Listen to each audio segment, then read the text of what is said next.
Testing 1, 2. It's been a minute. Testing 1, 2. Let's see.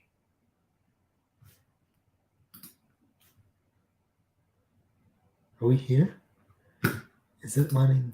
Where's the refresh? Okay, good. Are we here? Is it letting? Where's the refresh? Okay, good. Are we here? Is it letting? Where's the refresh? Okay, good. Are we here? Is it letting? Where's the refresh? Okay, good. Are we here? What about now? Can you guys hear us? No echo? I forgot how this works. Hello? I don't know if you guys could hear us. Hey, what's up, guys? Welcome to another episode of Patty's. Well, it's no episode. It is actually a live stream. We're a little rusty because we haven't done one of these in a while. Mr. Keller, can you hear me? Because I don't know if you could hear me or not. Keller, can you hear?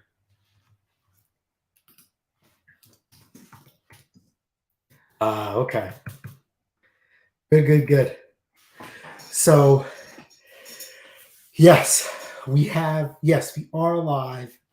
Yes, we are well. I don't know how to approach this because we already have covered some things and we haven't covered from other things because we just can't at this point. The first month that we took off of, oh, hey. Mr. Keller, Breezy's, Manda, how are you? Mr. Pastore, hello, how are you? Hope you guys are doing well. You know, the missus and I were praying for you and your wife, all your sanity with all your Halloween pictures. I could only imagine the candy all those kids got and just running wild on the sugar rush. Every year, we've been here 9 years, we've maybe had enough trick-or-treaters on one hand, 9 years, right? And every year, the missus goes crazy with candy. And then from there, you know, there's no trick-or-treaters. Who's the trick-or-treater? This guy. You know, because I can't not put anything down or not eat it. So she promised me that she confirmed 7 trick-or-treaters to the house. Let it be known that we probably had enough candy for 70 trick-or-treaters. And none of them showed up. So much for confirmed trick-or-treaters. All right, let's go to the chat. All right, we'll go through the chat, and it's been a while. And then hopefully the missus will walk through the door. You guys are a buffer for me. I made an impulse purchase. And yeah, it was one of those type deals. So we'll talk about that in a little bit. But listen, all right, so here's the deal. We were going to go live this weekend, but we have other obligations to do Friday and Saturday. We won't even be on the island. And this is part of the reason why we just haven't been around. We have a lot of other stuff that's bigger than us, and the situation at hand requires everything that we physically and humanly have to, you can't even use the word rectify, but to deal, work through, and contain what's going on. Now, the first month that we took off was for personal reasons. It was all me. And that reason aged like spilt milk or whatever that saying is, right? We were busy doing other things and focusing on other things. And there is this black cloud not hanging over us, but we always imagined it was far away, as in the sense that we acknowledged that, like, this is going on. Like, we know this is going on. We understand that this is going on. And the possibilities of it coming to us, to be honest with you, we didn't see it happening at all. We were completely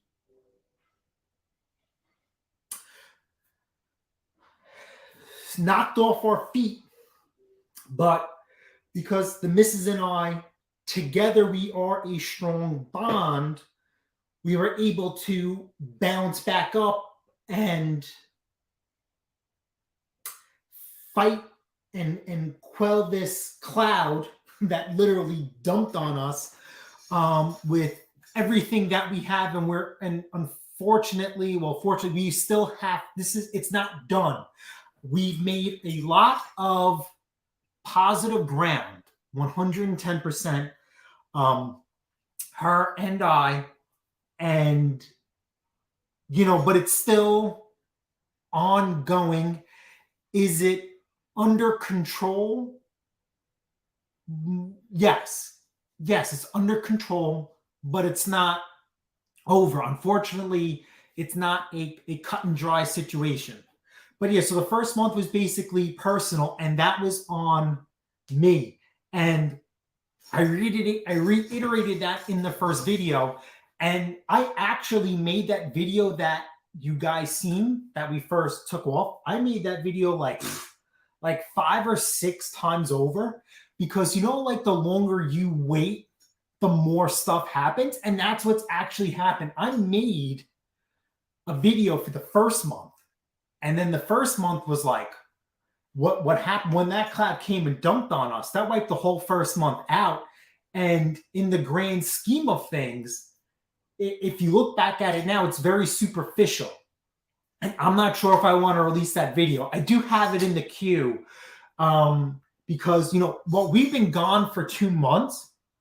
The channel has grown, and it's surpassed a couple of milestones, and that's all thanks to you guys. So I don't want, a lot of you guys have been here since the beginning. You guys would understand. Some of these newcomers, or some of these people who really don't understand what the missus and I are all about, and mostly me, because this was me who did the first month. I don't want them to start thinking and running and dragging us through the coals. We've already been down that path. We don't want to do that again. But let me just man, it's just a lot of catching up. Yeah, so tell the missus we said hello. I'm not sure, but again, we are on Instagram, and Instagram is an easier platform for the wife and I to interact with you guys on a different level.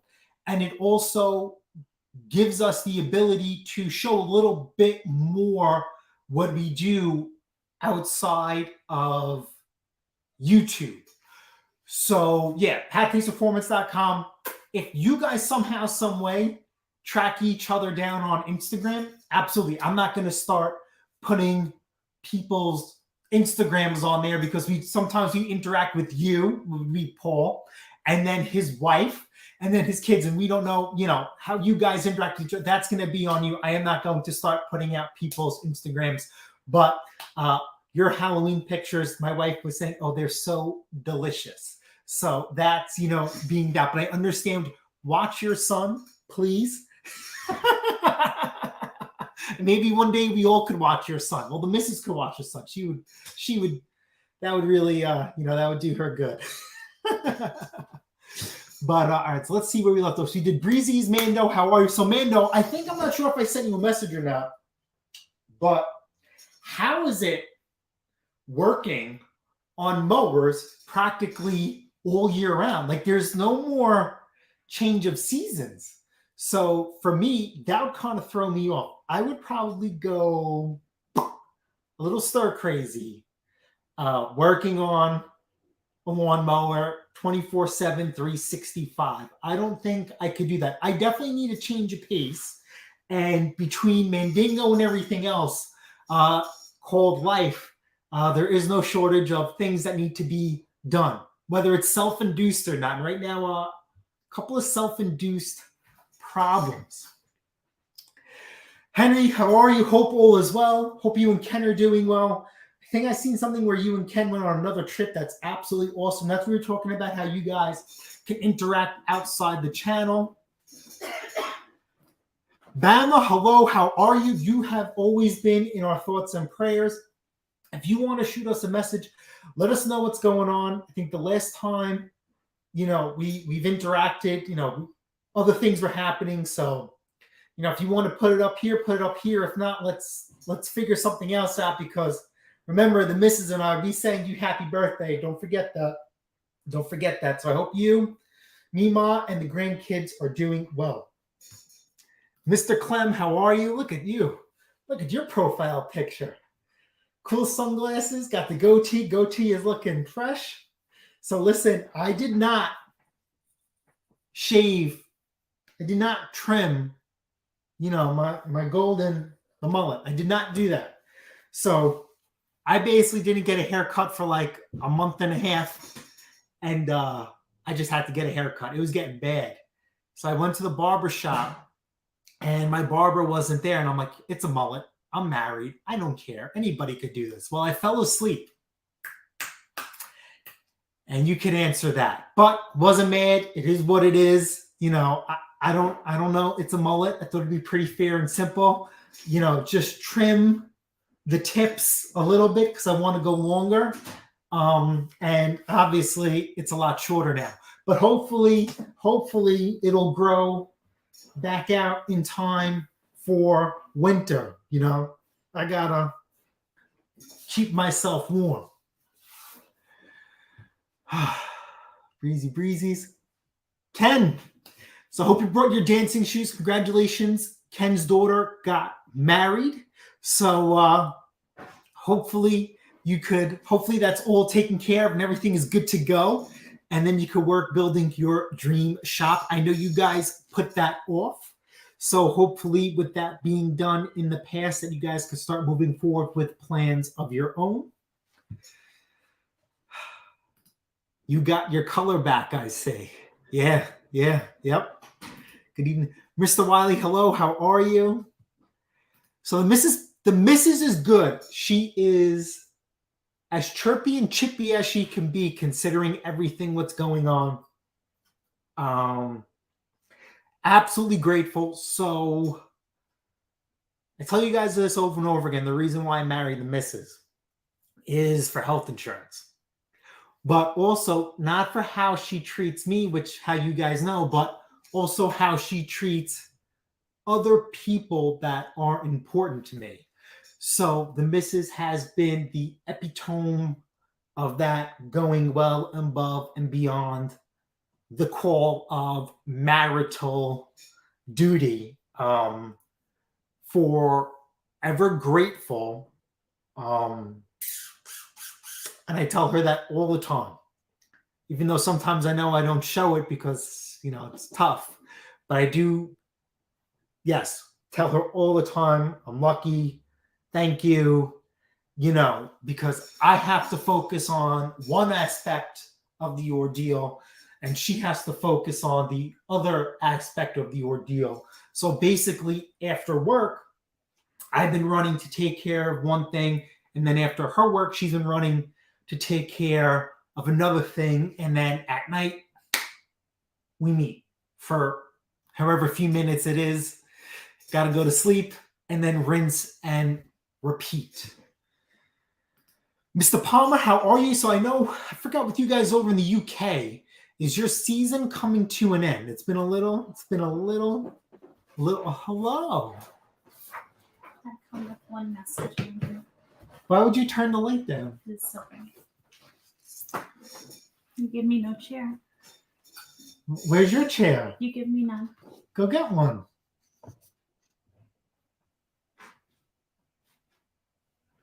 Nope. Not happening. Not happening. I come with a hello and one simple message. Cheap and possibly free if you'd like to come for a leaf vac immediately. Yeah, so we are happy to see you guys live as well. On that note, hi everybody. Hello. We're so behind on the chat, it's not even funny. You're always very slow. I mean, on the chat, I mean. Well, particularly the chat. Hello, hello. Hi, Paul. Oh, Jamie. Oh, hello, hello. Hi. So do you have anything to say? I mean, do you want to go? I don't know how to do. What is there to say? Our friends all know us here. We're kind of an open book. We're pretty transparent when there's things that we can share. And when it comes to our life, there's not much that we don't share. But I'm classy. And when it's about someone else's life and it's not meant for us to share, it's not meant for us to share. My mother once told me that it's not your place to tell someone else's narrative. And what we're helping with right now is someone else's narrative. And I can relate to pieces of this person's narrative. And we love this person that we're helping. And it's a lot. And so it's never your place to tell someone else's story. You're just supposed to help. And that's what good people are supposed to do. Just help. So know that we've missed you. Know that we love you. We definitely have never forgotten this corner of the woods, but we've just had obligations right now. And to be quite honest with you, those obligations are not over. And once even those obligations maybe start to, I guess, find their path or their journey, there are some things that, the mister and I have been dealing with for a long time. And we're going to put those back on the front burner. And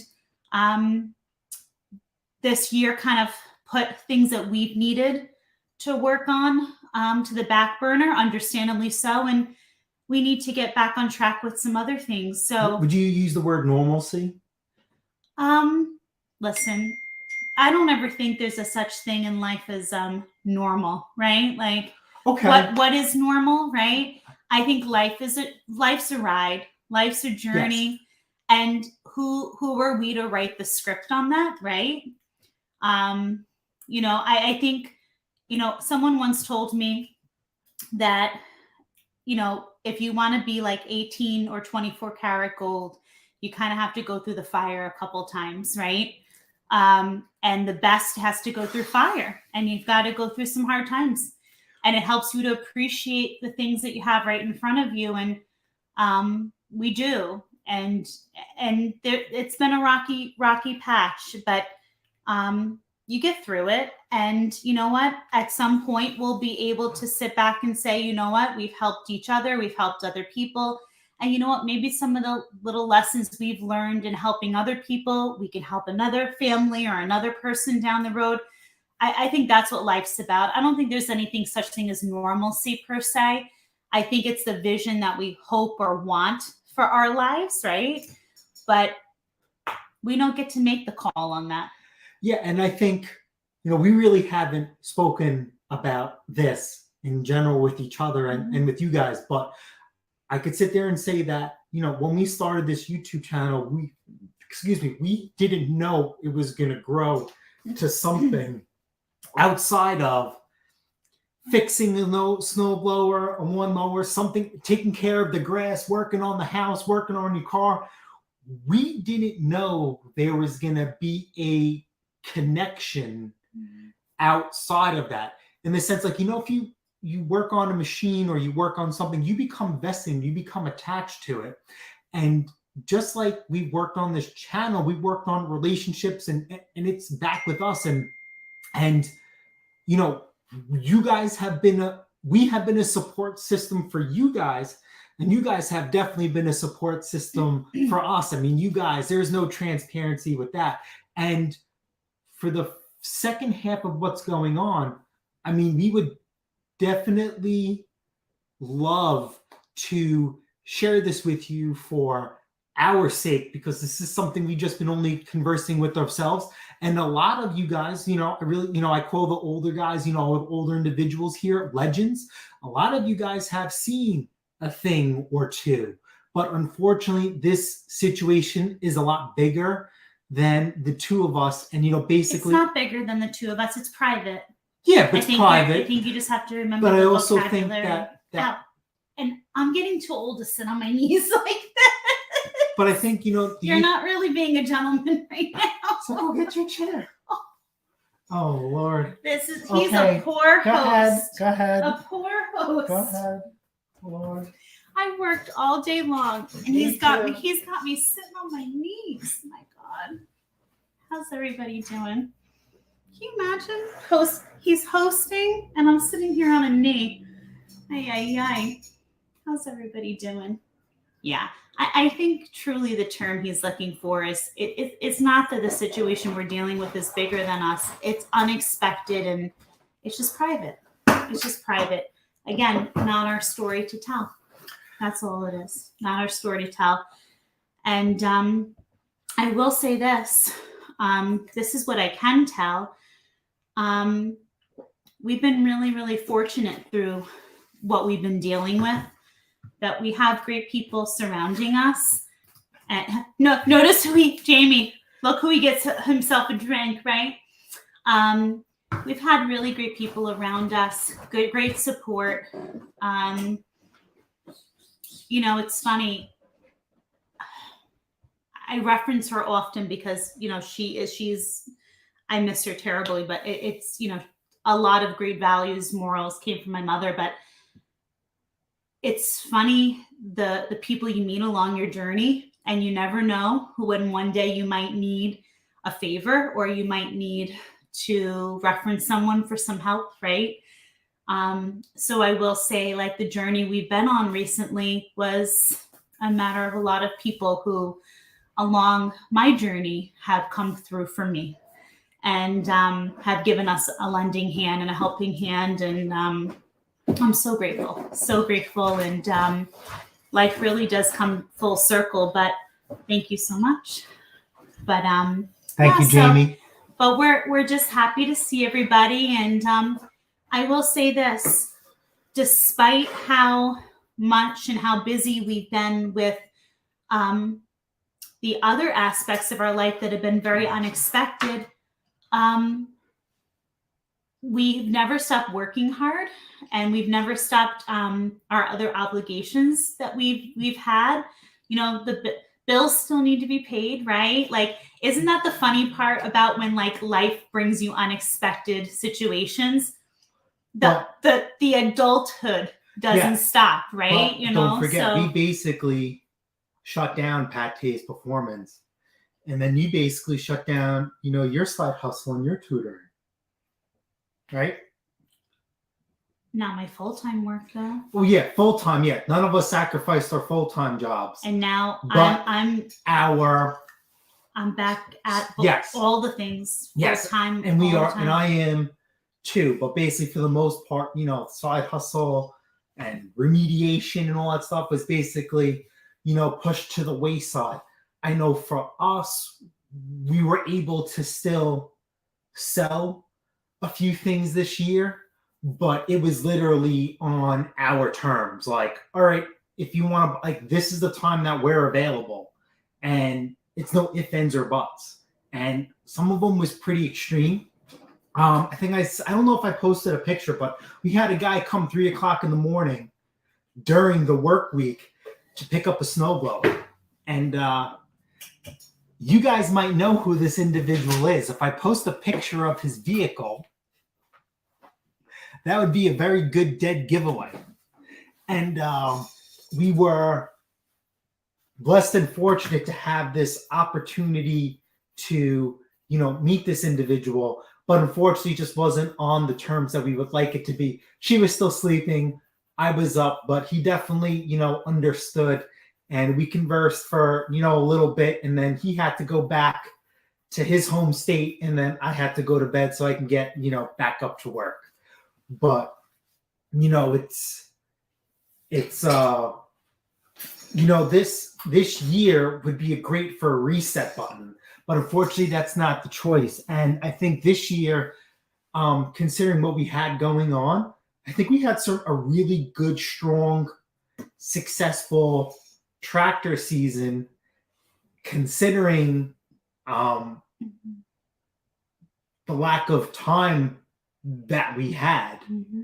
I don't know what to do, because I still have videos in queue and videos still to edit and make, but I don't know if I should launch them or just start all over and set it and forget it. And the reason why I didn't launch some of the other videos that I had sitting in the queue is that, like I said, the first month was on me.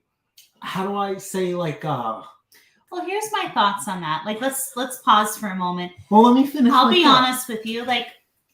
Why? Because I hear this on some of the channels I do. Granted, it's been busy, but I'm not naive to. No. I hear you guys and I listen, and I think you guys, and I say you guys and gals, I think we all get too caught up on if you've got videos in the queue that you haven't put out, or if well, that happened a couple months ago.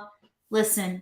There's always going to be someone, right, who's going to want to reference your video, who could learn something from your video, whether it's about something you fixed on the machine or how you purchased the machine, or just your tactic, whether it be in sales or how you retrieve the machine, whatever it may be, or just for sheer enjoyment. It's funny. We just had something done on the house yesterday, and the gentleman actually said YouTube is how he falls asleep at night. So whatever it is that's holding you back from just posting a video, right? Just do it. Just do it. Granted, we're like this small community, right? We may know that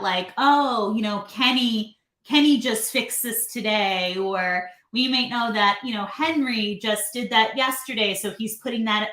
But our viewers, right, are bigger than this tight-knit community that's here right now. And there's going to be someone out there that doesn't know that you just got that. You did that machine a couple months ago, right? Or you bought it a year ago, whatever it is. Just put it out. Just put it out. Because it'll get views. Someone's going to watch it at some point. Someone's going to learn something or get a laugh out of it, or poke fun at you, one or the other, or say it's the worst video they've ever watched. Whatever it may be. You can't be everybody's favorite peach, right? So, but at the end of the day, you made it. You took the time to do it, right? Put it out. It doesn't hurt. That's just my theory on it. So my theory is that we are a positive channel. Right? And I'll say this over and over again. There's a lot of negative going out in the world. However you want to view it, there are other platforms to go visit if you want to indulge yourself in that. We don't want to do that. You step outside the driveway, step out. There's so much other stuff going on. I turn on the TV, turn news. They're just trying. It's so inundated with negativity. I can't take it no more. So I feel like when you come to our driveway or our home, it should be a positive experience. And I try to respond to every comment that is posted on the channel, even as the channel grows, even as we passed 2 tremendous milestones, like, you know, if you take the time to watch my video and you have a question or concern, then I will make every effort, she will make every effort to answer that for you. Because I know it's frustrating sometimes when I would watch somebody doing something and I have a question and it goes unanswered. It's like, I just watched your half-hour video and I think my question's logical. And even if it's not logical, you should be answering it anyway. And I don't get that. And right now I'm going through that in a sense with Mandingo, right? I'm doing something on the truck that's never been done before, right? Now it's 1996. You think in the year 2022, Good night, Henry. this should have been done already. It's not. So things are taking a little bit longer than usual because I'm videoing it. And then also I am doing something a little bit out of my comfort zone and doing something where I usually don't have a support system like I usually have. So that's with me being said, is if I was to put out a video that I already had, if you guys caught me in a bad or stressful mood, then I would act out of character. And I don't think that's fair to you guys or to somebody else that they would be like snapped at or Sorry, wait, are you implying that your responses back would be snapping? potentially, yes. But here, okay, let's pause on that for a moment, right? And I'm not saying it's right. I'm not. Hold on. So pause on that for a moment. At the end of the day, we're all adults, right? At the end of the day, here's my thoughts on that. I agree. If you're putting out a video, there will be comments, good, bad, and different, and there may also be questions. I agree you should be able to address them. Life is made of choices. You should be able to dedicate a portion of your time each week to answering those questions. If you can take the time to play a video game or take the time to watch some television or whatever it may be out of enjoyment, then you should be able to take the time to answer people's questions. Yep. Now, if you go to answer questions and you're feeling some type of way one day, then you know what? That's not going to be the moment to answer people's questions. But you all need to value your time, and you shouldn't be answering questions knee-jerk. Just because your phone dings that someone comments on your channel or comments on one of your videos, that doesn't mean you need to instantaneously respond to someone. So at the end of the day, you might see a comment, you may be feeling some kind of way, and maybe you wait till later to respond. Just like when I saw you working on Mandingo, I'm going to be honest, I watched the Mister working on Mandingo, and I really believe the customer service he received from the company he ordered from was top notch. Yes. But I will tell you this. I'm always learning about my partner, always. And he proved true yet again that he needs instantaneous satisfaction. And at the end of the day, he needs to understand that people are running a business. YouTube is like a business. Just because someone posts a question, I do understand that means they might be working on a snowblower or a tractor, etc. It would be lovely to respond to them in the moment, but they have to understand that you're also a human being, that this may not be your full-time operation. It may or may not. And they need to understand it may take you some time to get back to them. Now, in all fairness, you absolutely should get back to people in somewhat of a timely fashion. I watched you working on Mandingo, and you expected instantaneous satisfaction. You wanted instantaneous answers. That's just not the way that the world works. And I do believe, and I don't want to give away anything if you're putting together a video on it, but the company that he bought the parts from, I would have to honestly rate them top notch for communication in the world that we're living in nowadays. No. We're commuting with the person who produces the parts. Yes. But they sell the parts through a company, but we're dealing directly with the source who makes it. And I believe in the world we live in nowadays where people will make you wait days for responses. I think he did respond to you in a very timely fashion. So at the end of the day, post the videos. Do respond to people in a timely fashion. And no, if you're feeling some type of way, whether it's because someone wrote a snarky comment or you're just in some kind of mood, don't respond in that moment. Wait till a later time. But just because your phone dings that someone wrote a comment doesn't mean that you have to instantaneously write back. That's not the way this needs to work. You know, people do it at work all the time with emails, and you'll see the person that has to reply all to something immediately without having thought it through first. Don't be so knee-jerk reaction to things. Take a moment, think about what you want to say. Give it 24 hours even. Like, that's the problem. I think we as a society need that instant satisfaction, that instant gratification right away, right? It'll be okay. Give it a second. But post the videos. You work too hard, guys and gals, not to. So I definitely do have my fair share of tractor videos. Obviously, we left off with the Ariens, and that Ariens is obviously sold. We actually had to sell that tractor twice, spoiler alert. So I don't know how I want to handle that.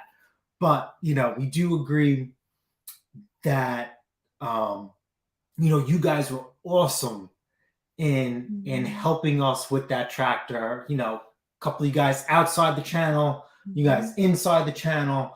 And then when we had the Franken tractor, I mean, a lot of you guys, some of this stuff is like second nature. And to me, it's like I'm learning as I'm going. Yeah. And a Franken tractor, in my opinion, for anybody that is new to this field, is like your worst nightmare, because you don't know what belongs to what goes to what. It works now together. But what about in a week or two, in a month? You know what I mean? Even though, listen, we sell stuff, as is, no guarantees or warranties apply. But when that machine leaves here, that is in the best condition it's ever been, besides being new for the most part. Once you have a Franken tractor in the mix, oh my God, that's the question mark for us. And you guys were awesome with us dealing with that Franken tractor and, helping us out and going through those things, because, I look at a tractor, there's nothing for me to fall back and rely on, because I don't have enough underneath my belt. It's one thing to buy a tractor that's completely the way it is and the way it should be, and then you have a good foundation to work from. But then once you start having a motor from a tractor that's been disguised and tampered with to make it look like a newer motor, and then the numbers are missing off the valve cover, so you can't get any numbers off of it to try and get schematics. And then you're always going to get that one person to come for the sale who's going to try to puzzle piece together numbers. But excuse me for 1 second. I have to hugs back to you too, Bill. And I'm sorry, honey, but who is he agreeing with me? Is it getting He's agreeing with me. What's the timestamp? Bigger than all that? Is it getting hot in here? Oh, Lord. Or is it just Steve? Oh, Lord. Hi, Steve. How are you, honey? Jamie O, I actually do have my own Arians So where hat, is it? and I have my own Arians shirt. Where is so it? Maybe on the next live I'll have to. We're getting into the season. It's seasonal gear. I can't be out of season. I mean, I know you'll wear it all year long, but now that we're getting into the season, then I'll have to wear it. And So Kenny, I you have guys- to say this is pretty cool. The 90th anniversary Arians thrower last week, very cool. And I want to acknowledge, I 100%, Hester 781 says, I agree 100%. I set aside a couple nights a week just to tackle every comment. even if it's just to thank them for commenting, simple acknowledgement goes a long way. I learned, you all know that I'm in the world of education.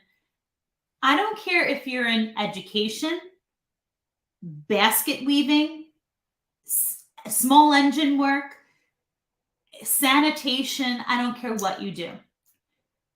99% of the time, most people simply want to be acknowledged. Even the naysayers that you'll get on your channel, it's a simple, when you see those people making comments, you know who they are? They're the people who didn't get much attention in life. They just need some outlet and they found it.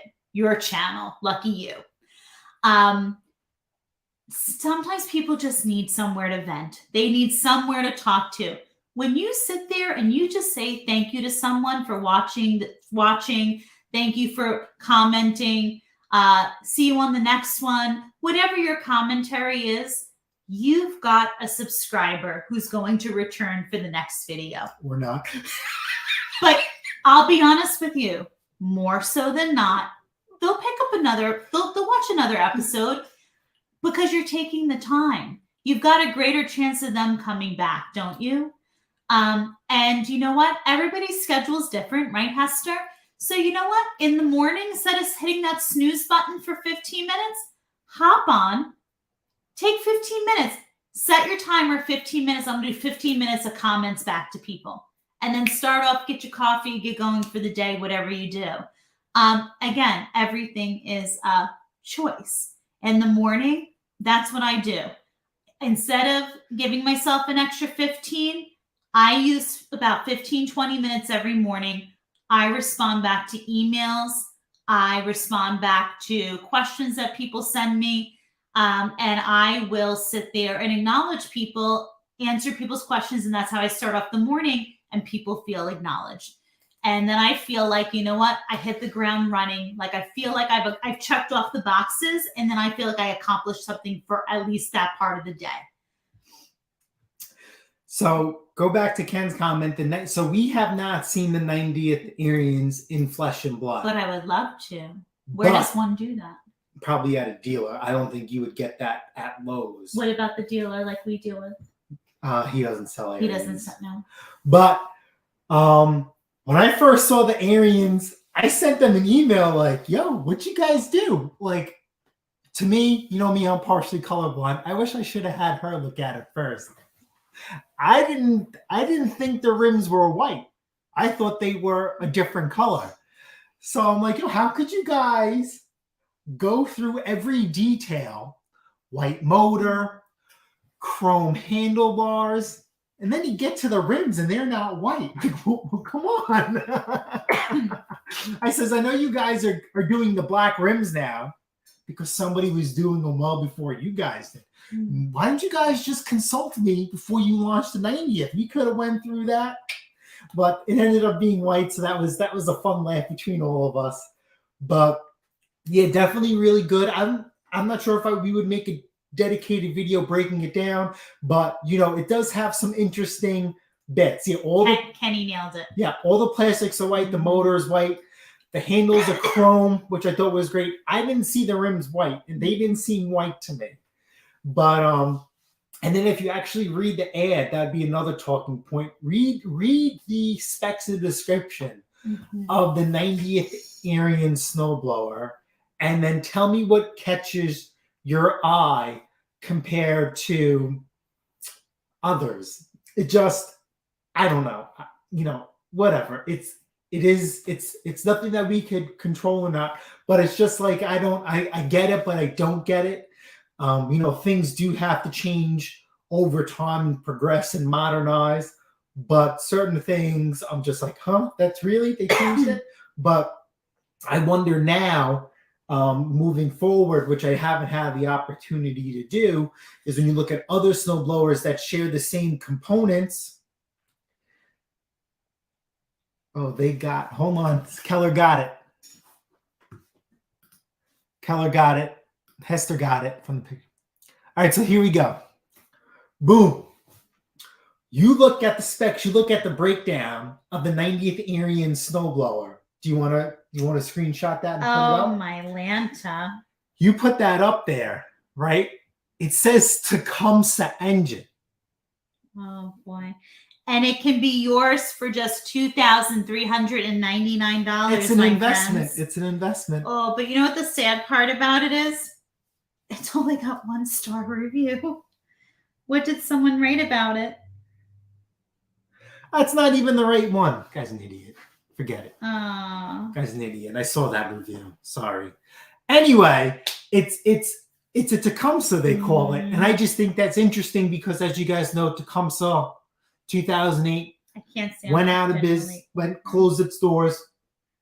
It was purchased, and then it was purchased again, and then there was a long legal battle, and then between Tecumseh and then the actual parts itself. Oh, And then it ended up being field trip. all wrapped up and said in LCT, Liquid Combustion Technologies, which does have an office and a facility here in New York. I mean, not New York, but here in the United States, but all the manufacturing is done outside. And that's why Ariens, you see now, does not have a made in the USA sticker no more. And that is solely because the engine is not made in the USA. So that's why it is assembled in the USA with global components or something like that. But Ariens is still making their machines. People like me and her, people like me and you, people like Ken's children who are in the manufacturing process. There are actually human beings out there, and they are wrenching away and assembling these machines. Now, also, I was also tempted to make another video. Oh my God, Because how cute is that? I have been telling you guys for years, since the creation of this channel, and I have caught flack about it. And I think I didn't want to, I think I need to that jump new on a Aryan video. shirt, guys. Look at that. because it seems like one channel, Steve will catch on to this one. I If like Steve's it. still here, That's where really one cool. channel makes a video, or an individual makes a video, Doing a little shopping. and then somebody else sees that and says, hey, I like that, I'm going to do that too. But they don't give any acknowledgement to the person they got the idea from. So there was Honda isn't making any more lawnmowers. And what have I been saying to you guys since the beginning of time, since the beginning of this channel? Oh, guys, That- we need a baby in the pate house. Look at that. Arians makes baby outfits. Oh my God. Look at that.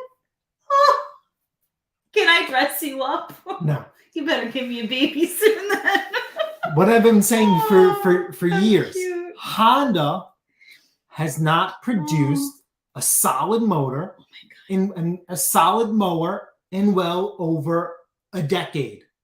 Absolute junk, absolute garbage.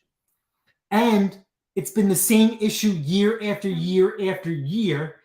And they have neglected to listen to the consumer and not rectify the issue. They're just gonna put out the same model, different color, different sticker, same freaking problem, charge even more money, $800,000, $600,000, and totally neglect the issue. Then this past year or two, they redesigned everything. The engine cover, the paint scheme, the wheels, and guess what? They still have issues. And the consumer probably finally had enough, and they stopped supporting Honda. And what happened? Honda says, screw this. We're out of lawnmowers. You know, Honda lawnmowers were never cheap to begin with. Mhm. Now more than ever, because of what's going on, they're freaking through the roof. Can you imagine paying $1,000 No. for a Harma? I can't. Scotty, I couldn't agree with you more. We love our machines. How old would you say our favorites are? Probably Some 15, of them. 20 years old. And we love But that's a them. snowblower. Our lawnmowers are a different story. We're talking about Oh. Honda with the lawnmowers. Is Scotty, you talking about your snowblower or your lawnmower, love? The snowblower. Okay. But, Honda, believe it or not, does have a manufacturing plant here in the United Mhm. States. And Yes, as much as I dislike Honda, I dislike their customer service. I dislike Honda Corporation because you call them and you have questions. And we kind of hinted on that, but we had to put it to the side. Of the lack of customer service that you get from Honda compared to something you get from Ariens. Oh, okay, Scott, his snowblower. Right? Ariens is a phenomenal company to deal with. Fantastic customer service. Even at the dealer level is something they can't control. But even at a corporate level, they are phenomenal. Honda, we tried here in the USA, here in good old Canada, and then even Honda corporate. Yeah. Garbage. The worst ever. And as much as I hate them, or dislike, hate to show, as much as I dislike them, I would never want to see anything bad happen to them. Because I'm like, oh, well, Honda is not making lawnmowers. And well, guess what? They have a plant here in the United States. Honda's making Hondas necessarily here in the United States. I don't want to see anybody lose their job. And that's what I mean in retrospect of Honda. Like, Honda's going to throttle back. So Honda's stopping lawnmowers. They're not replacing it with anything. Very true. They're not going to replace it with anything. So what about those other people? Are they going to be able to redirect them to manufacture something else? Or are they going to start laying people off? And that's what I don't want to see. And we just came across another situation with Honda Corporation literally denying someone a warranty on a brand new machine that's never seen snow. It's not even a year old. And they're denying Honda a warranty. And I think me and Eliminated Performance, we've been trying to help this guy out and seeing giving him his options and what he should do. Good night, sweetheart. I hope all is well. Truck's looking good, Franco. I'll catch you later. Franco's looking good. But, here we go again. You have a person with the Honda snowblower that probably cost them about $4,000, $5,000, maybe even $6,000. It's one of their top of the line machines. This hair needs to be washed tonight. And Honda's saying, no warranty, pal. Sorry. Like, what do you mean? No, what do you mean? It's not. It's never seen snow. It's something. Never even did what it was meant to do. Yeah, it's so frustrating. No maiden voyage. And I understand that. So we've been trying to give him some advice. That story will write itself on its own. But point being, that's insane. That's insane. So now, how many people are going to start shelling out all this type of money for this type of machine? And then this is how they're going to get treated. On top of that, Honda parts. When we talk about a lot of the death sentences for a Honda snowblower, some of the parts are unobtainium or way too expensive that exceeds the value of the machine. Rob says, my best push mower is a Honda. So there you go. I have some real junk for its backup. Yeah, so there you go. So a push mower from Honda is fantastic. Once you start tackling their self-propelled systems, that's their weakest point. And we could all talk about that. Number one is when the wheels lock up in reverse. How many years are you going to produce the same mower with the same problem? And the only way to fix it is to take the whole machine apart. How many times does anybody want to do that? And if you just tackle that repair to yourself, take it to a dealer. How much are they going to charge you for that project? Meanwhile, you look at a Toro, they don't have any problems like that. And if you have to, the transmission's $100, give or take a little bit. And it's out like that. Not a Honda. E-clips, snap rings, gears, springs. It's not an easy 1, 2, 3. So Bill says, my biggest worry is you'll never get parts again after a couple of years. Yeah, and so that's another thing. So Bill brought up an excellent point. And if you look at Ariens, he's a perfect example.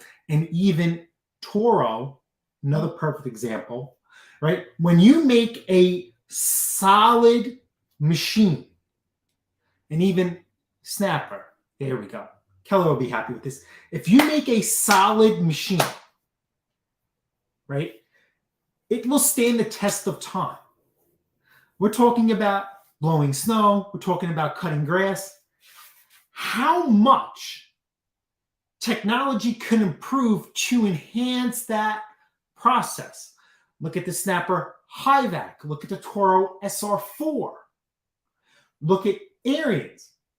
And if you look through the decades of Ariens, you're going to see the same part or the same system, like the chute design, the skid shoes, the friction disc. If you make a solid machine, there's no need to change everything up once every couple of years and then screw the other guy, or screw the guy who spent the money thinking that this machine was going to last him 10, 15, 20 years. And it should. But if your machine breaks or a component wears, because it happens, you should be allowed to repair it, within reason. And Ariens and Toro will give you that aspect, right? Talking about a $10, $15, $20 friction disc compared to a $600 to $900 gearbox that's made of unobtainium, if you're lucky that they have it. Or just the only way to fix a problem with a certain machine is to go through it, and then you got to pray in a year or two that it doesn't come back again, because there's nothing you could do to prevent it. It's always going to happen. The only way to fix it is to go in there and take it apart, go through it, clean it, and put it back together. And it's just a ticking time bomb of when it's going to happen again. Jamie O, it's a real treat to have you here. So no, thank you. Yeah, it's been a real treat to have all you guys Jason, here. I want to see this picture. Hester says, Honda blowers are still something I am wary of flipping, specifically the hydrostatic units, and the augers have always seemed paper thin, especially in Massachusetts. Oh, Kenny. Man, I mean, She's beautiful. Honda snowblowers are built. Can we have a moment? Look at this handsome Kenny. She's stunning. She is stunning. And how you're old enough to have a stunning young lady like this getting married already. She is gorgeous. And to say proud papa, I mean, you're beaming, my friend. One handsome fella, that's for sure. Oh, this is beautiful. Thank you for sharing this. Oh, this is a highlight of my day. She's gorgeous. That dress is stunning on her. Absolutely stunning. What a beautiful bride. What a nice month to get married. Remember, I loved October and we couldn't get October. So if you want to talk about a Honda snowblower, they've had, wow.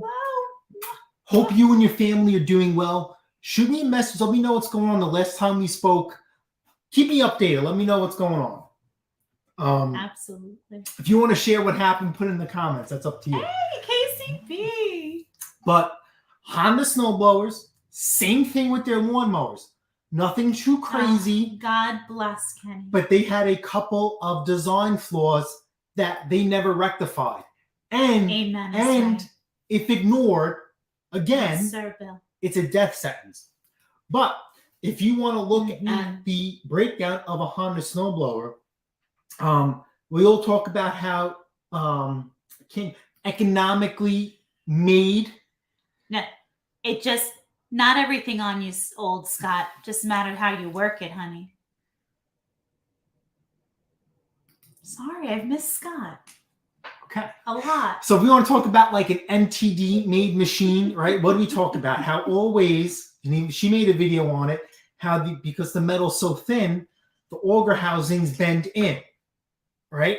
A Honda snowblower, take a look. If you're looking at a used Honda, take a look at the insides, just like an MTD, but also take another look. Take a look at the top of the auger housing. Well, good night, right? honey. Have a good night. Top of the auger housing. See if there's a bend or a crack or a divot. Always somewhere in the dead center, some sort of way. Now, why? Why does it have to be that way? Why is it so flimsy for that to happen? You look at a Toro, look at an Ariens, top tier machines, Yamaha, top tier machines. I don't see auger housings like that. Okay. Honda always has that for some reason on well-used Excuse me. machines. You will see that. And it's how the heck did that happen? Number two is we always talked about this. Honda has this ingenious idea of putting skid shoes on the back of the auger housing in the worst place possible ever. And now because they're out of sight, out of mind, they never get adjusted. Or when you try to adjust them, the studs break and that's it. The studs are built into the auger housing. So you either have to drill new ones in or weld another nut in there. So it's not factored. So what you should be doing, like every other manufacturer out there, is putting your skid shoes on the side of your auger housing. And I tell people with new Hondas to do that all the time. Excuse me. Get rid of that design. Get yourself some nice armor skids and never worry about it ever again. Where they also fail is So true. people neglect to do the skid shoes conversion or don't even bother with the ones in the back anyway. And what happens is the augers are serrated, and over time, they're not serrated no more. And the auger housing is chewed up. Blessings to you, Kaiser doll. Okay, great. So that's what we like to hear. We've been rebuilding, but for the meantime, we are renting a house through the insurance. And that's fantastic. And that's what Blessing. insurance is for. And we are glad to hear that they are doing their part. Oh, we have a good question. Hester says he hates those skids too. Yeah, they're just a terrible design. Scotty would buy a Toro. Arian's never a Honda. So here's the other thing. We had an issue with a Toro that we were selling, and out of spite, we went out and bought another one. That's just because we're competitive buyers. And it was probably the newest Toro that we've have ever laid our eyes upon. And believe it or not, when I cracked that Toro open, I saw a lot of Arians inside, and I couldn't believe it. I couldn't believe it. And then I'm thinking, I'm looking now, I'm like, wow, the skid shoes are the same. So it's funny how Arians and Toro share the same components. And this newer Toro, the newer Toros have power steering, but it's triggerless, just like an Arians. So their clutch system is the same. Alex has a question. Do you get your parts in Amazon? Cheap as OEM? Okay, so excellent question. Great question. Excellent question. Because, we are under our own roof. We, like anybody else, for the most part, within reason, the cheapest price possible, but the best quality. In the sense that skid shoes, for an example, I'm just going to throw a number out there. Skid shoes we needed for a Toro snowblower, dealer OEM red skid shoes, $50.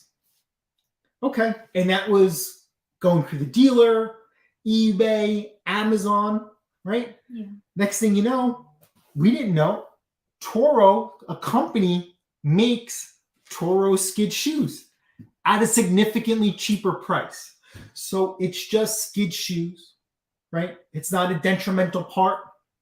Maybe the metal is a little bit thinner, but it's just a skid shoe. And it's dual wear. So when you're done wearing out the one side, you flip it over and use the other. So something like that, we don't care whether it's aftermarket or OEM. We will go the cheapest route possible. On our personal machines, and we do offer this to other people, the best skid shoe out there is Armor Skids. And there's no ifs, ands, or buts about that. And we will push that through and through on our channel. But again, a lot of people don't appreciate certain things like we do.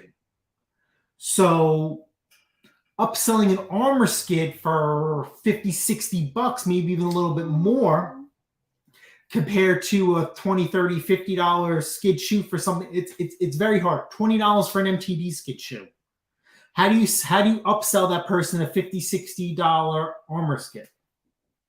So it's very tough for something like that. But belts, it's very rare we go OEM because one, price, two, I like Kevlar. And just for poops and giggles, I've tried approaching the small engine shop and saying, hey, listen, I would like to give you guys business. I know this is what you guys are going to charge me for a belt. This is what I get the belt for. I'm willing to pay a little bit more than this just so we can have a little bit of a relationship. Yeah. And you're not doing any of the hard work. It's literally me calling you. And Ken would know this more than me. Okay. Ken likes to use his dealer. But Hester's adding something to, I know you would agree with that comment. I will call my dealer, like, hey, listen, I need this, and I'll just give him the part number. Order it. Thank you. Call me when it's in. Yeah. Buying in bulk this year, and I Has did a been video, I touched upon this on a video so far, is very, very hard. You guys remember one of the things I championed, one of the things I prized is that I was able to get lawnmower blades at $8 a pop. And I got in such a good relationship with the guy that he would just send them to me, and then I would pay him later. Now, not happening with lawnmower blades. And even certain parts, nobody wants to negotiate with you. It's been, you're lucky I have it.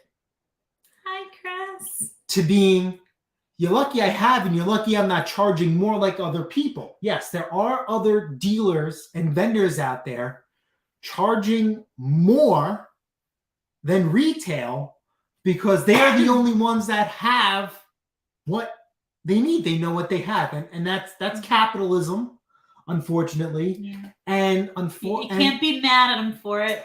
And It's the time that we're in, right? cost gets either passed on to you Yeah. or the customer, and that's a decision. I'll tell you right now what we had to do. We stopped giving estimates. Scotty. No, absolutely zip some zilch Adorable. none. Maybe some of you guys can relate to this. One is more delicious than the next. We have done I jobs love it. in the past, You look great, Scott. and in less than 30 days, the parts go up 100%. Or 3 months, a simple job, oh, it's just this, 300%. Now, you already gave someone a quote. They dropped the machine off. How do you call them up and say, hey, I just gave you this price less than 24, 48 hours ago. And then now, so with us doing what we do and having you guys, we absorbed and now we learn. And it's, I don't give any more estimates. Sorry. Yeah. No promises, no nothing. Low price, high price, could be less, could be more, could be in between. And in certain cases, it can't even be done because the part's on back order.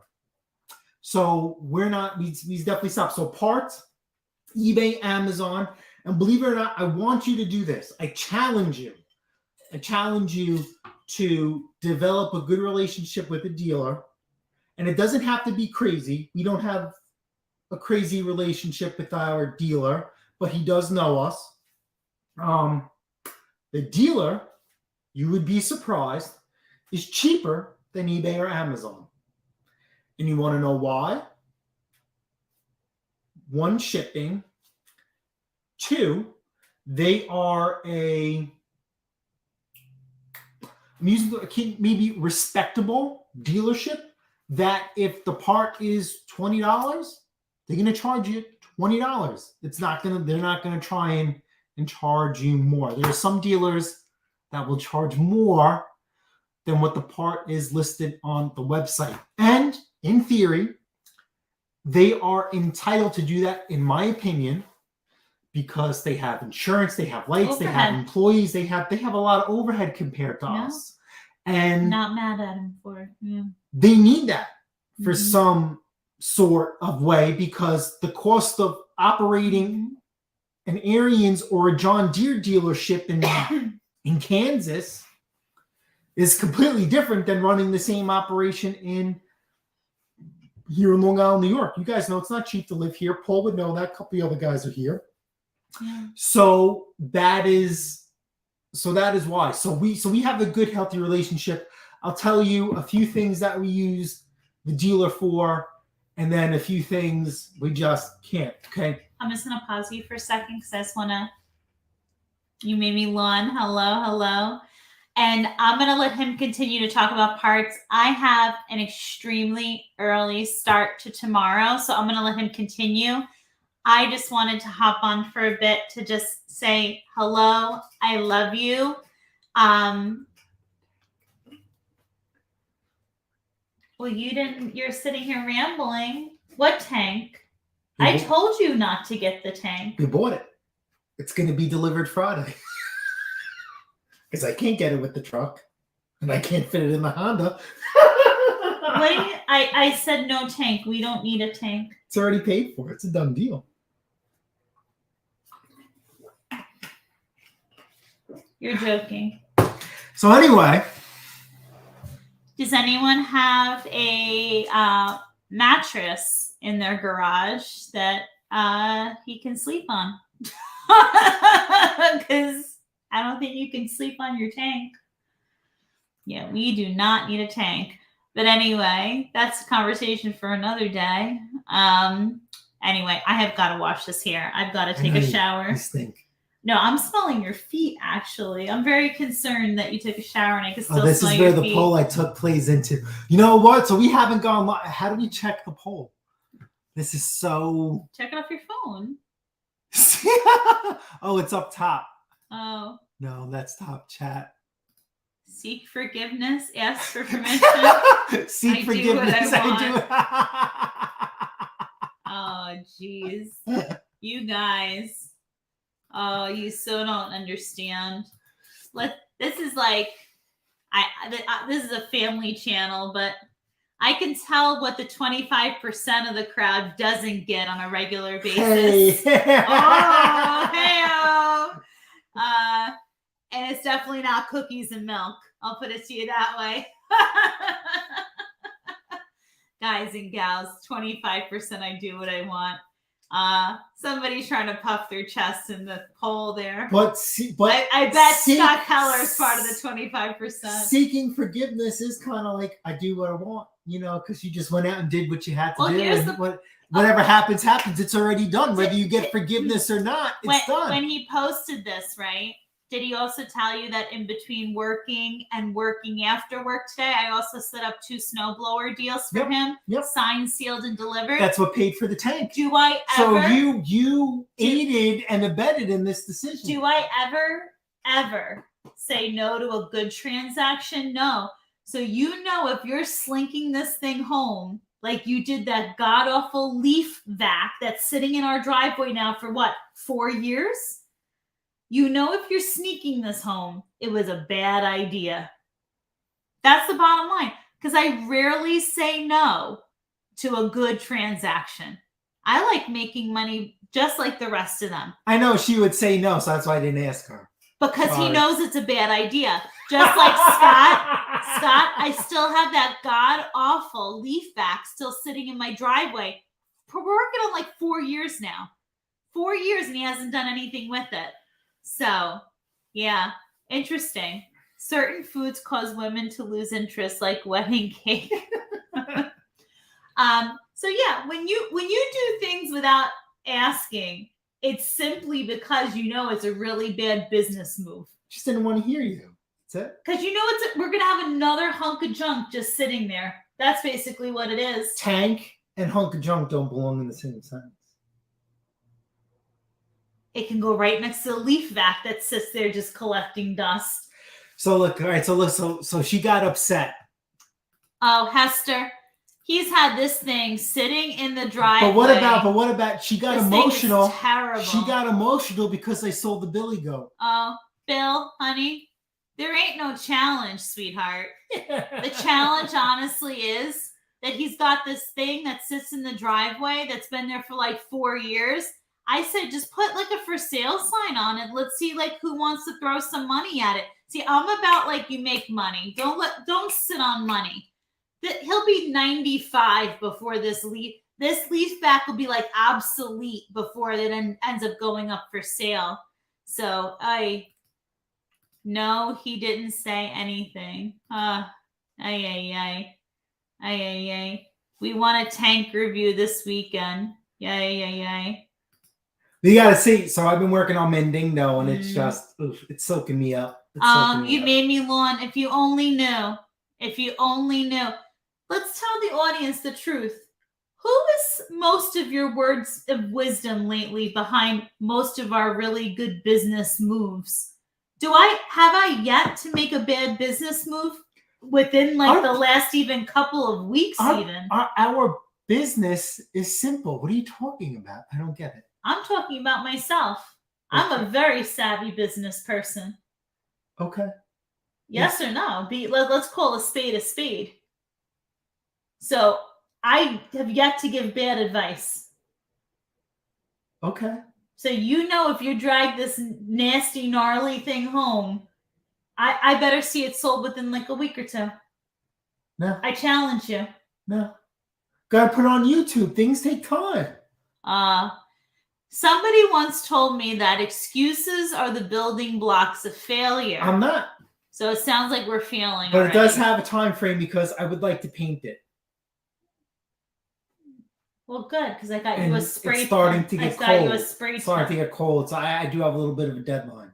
Oh, Jesus Christmas. But yeah, so we did buy a tank. It is the biggest small engine that we will feature on this channel to this date.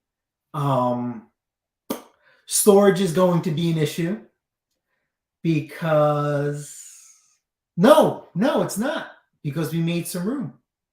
Storage won't be an issue. We got rid of the billy goat. How large we got is rid of the this leaf back. Actually? We're good. How large is it realistically? You took a picture of this thing? I can't imagine you didn't. So anyway, yes. So I can't say that I've always wanted this, but oh, good Lord, is this thing it? My biggest thing is, right? And I'm not the first person to have this, right? I'll be transparent. But my whole thing is that when people do reviews on something, I am a retard. I please. I don't care. I don't like that word. Please. I don't care that it does this. Pull off the covers. Nice pull off the. I want to see how the gears turn. I want to see how things work. That's me. So I kind of bought this because I want to see how it works. That's it. That's all. That's the only reason why I bought it, because curiosity has killed the cat, and I want to see the gadgets and gizmos. And the price was right. The location was right. It didn't feel right when I bought it, but it is what it is. And so I've been this year, because of tractors and other things, I have been very good about walking away from machines. Yes, you should, Scott. This is a piece of you know what, and no, you do not deserve to be paid this amount of money for this machine. It's not happening. And I bought a few of them just to show you guys. But now I'm at the point where I don't want to do that, and I just didn't have the time. So I've been able to do that. Oh, see, you made me lawn.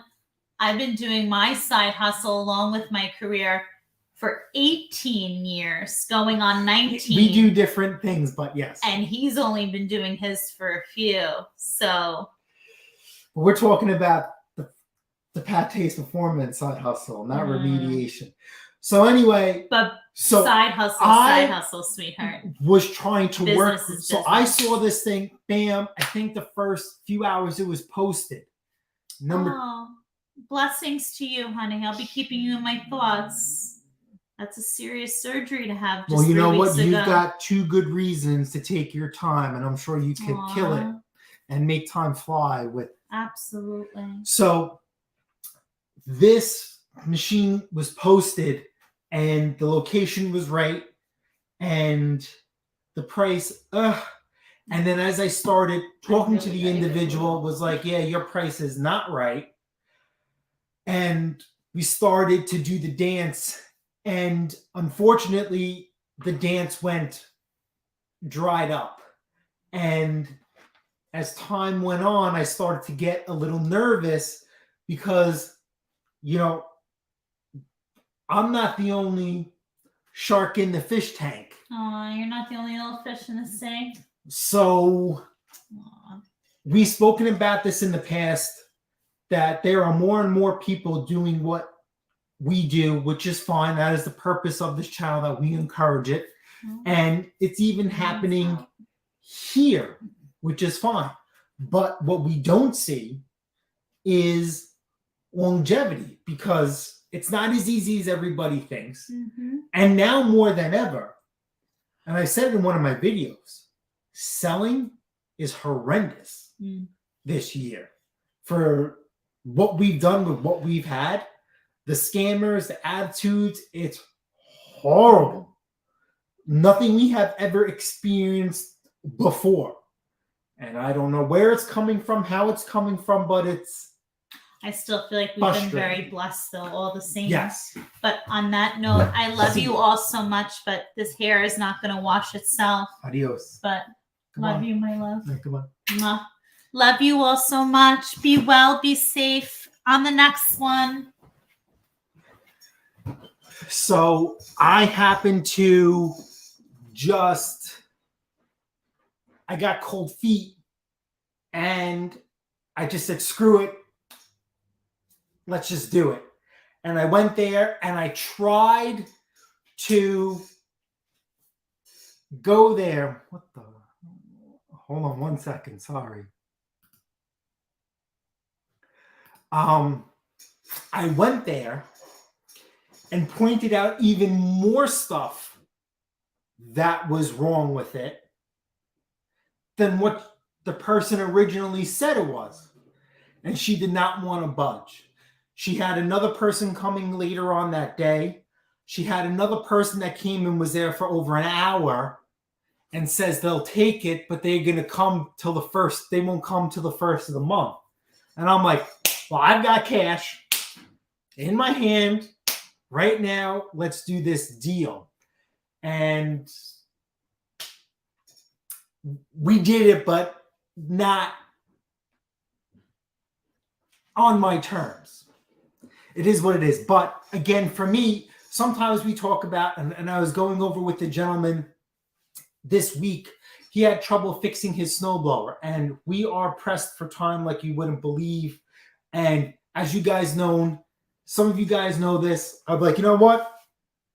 Get on Instagram. Let's do a video chat, or here's my phone number. Give me a call. Make sure your phone is charged. I'll make sure my phone is charged. We'll work on the machine together. We'll figure this out to the best of our abilities. So I decided that this would be something for me that I want to figure out and go through the motions on my own, because this is something that I just don't see. And when you guys see this, I'm sure you guys have really never seen it either. And I actually went on YouTube to do some research on this machine, and there is almost absolutely nothing. There's videos of guys, which I can't stand, this one guy, nothing against him and what he does, but like every video he does is, hi, this is it. This is what it does. And it's bad. See you later. Like, no, pop off the covers, show me the inside, tell me the reviews. How about do a review in a couple of years? Not because, somebody, sent you something and you're out there using it and then that's it. Drives me crazy. Drives me crazy. He does this over and over again. And companies have reached out to us to do something and we've said no. So we'll leave it at that. And a great guy. He's well respected within our community. He runs a blog, I think, for like almost 10 years now, and he does other things, but drives me nuts. All right, so hold on. We'll go back to Mr. Shelley. What kind of help do you need? Does it have to be your weed whacker? So hold on. Then hold on. I'm just going to. So how about this? Is this still available? That's a given.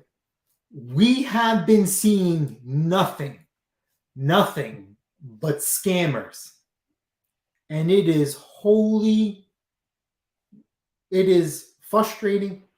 And this is the scammers you used to worry about on Craigslist. Now you don't get the scammers on Craigslist. The amount of scamming on Facebook Marketplace makes you want to put your head through the wall, makes you want to shut down your account and figure something else out. And believe it or not, we really haven't been selling much on Facebook Marketplace just because of that. I'm so turned off from it, but that's fine. We don't rely on it. So it's okay if you need to get rid of them. Paul, I hope you didn't get in trouble. Have a good night. Tuck the missus in, tuck the kids in, and I'll catch you guys later. And also another thing, some of you guys message us on Instagram, and don't take it personal if we didn't answer you. Please don't. Please don't. Please don't.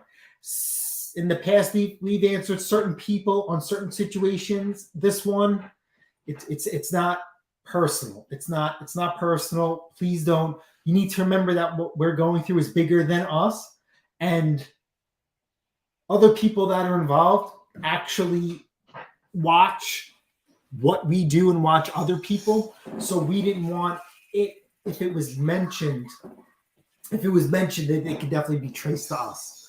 But yeah, I mean, it's really bad out there. And I can't say we've been scammed, but we've been fooled twice. And it's infuriating to get to that point, and an inconvenience, because now you have to take preventative measures so they can't get that deep in. And because of the scammers and scamming, we are not taking any more forms of electronic payment. We used to do PayPal, friends and family, because that's basically as good as cash, and they can't negate that. But we started doing Venmo because of her. We've stopped all of that. And Zelle. We did Zelle here one time on the channel. And that's it. We've no more. Because we've done Zelle in the past, and next thing you know, her account basically got hacked, and it's just an inconvenience at this point. So after that, and you know, it's just terrible. It's unbearable. Hold on. I need help. Okay. It is not working out. Is not okay. So what is not working out? Mr. McCarthy. Yes, we did get it up and running like new. We actually had to sell that one tractor twice. So I'm not sure, because I still have footage on that. I'm not sure how I want to go about that. But yes, it is sold. Yes, I'd like to thank you, Ken, who actually helped me outside of the channel. And then, of course, you guys who helped me within the channel, because, like I said, we would have never gotten to the point where we are with tractors without you guys. And I'll say that, you know, I'll take credit on a lot of things. But this one, I definitely don't take credit for. This is all on you guys. And I could never have gotten to the point where I am, you know, without you guys. And that's why I feel obligated to answer your questions and your comments, because, you know, this is a two-way street and we need to bounce, you know, back and forth. Yes. So cash is king, 110%. But because of COVID and a few other things, right? People want to hang on to their money. And if you could accept other forms of payment and be dynamic about it, then you are opening yourself up to more revenue streams compared to others, right? So I don't mean to move a field goal, right? But here we go. Cash is king, right? But in 2022, a lot of people don't keep cash on them like some of us do in the past. And then 2022, maybe some people don't have cash. So they want to give up that cash and they know that they could put on a credit card, and that's none of your business. As long as you get the payment, that's all that matters. And what I'm saying is then there are some people who will put on their advertisements like English only. I only speak English. If you don't speak English, don't bother talking to me. What? What do you mean? What? This is what I speak. This is what, if you have this, talk to me in any language you want. I will figure it out. Google Translate. You know, we're selling a lawnmower. We're selling a snowball. How hard could it be? Come here. Meet me here. Runs or bribes. Give me my money. And that's it. It can't be any harder than that, you know? So, and that's where I get along with other forms of payment, right? We are moving towards a cashless digital society for a multitude of reasons. Some of them I really don't want to get into it, but it's not safe having a lot of cash on you sometimes. You don't know who's who anymore, right? So you have to be on their understanding that, hey man, this guy's freaking asking, you know, $1,500, $2,000 for a tractor, and I'm going to meet him. Like, I don't know who he is. Is he going to beat me up for my money? So that digital form of payment is a buffer of, hey, listen, if they like it, okay, I'm going to pay you now because digital is instantaneously. Yes, it's going to take a few days to transfer the money from that online account to your bank account or cash in hand, you know, but in the end, the money is yours, the tractors, and everybody feels safe. And especially with snow removal, just like people wait to the last minute to see if their snowblower works, are just like certain people who wait to see if they have enough funds on them at hand to pay you for snow removal.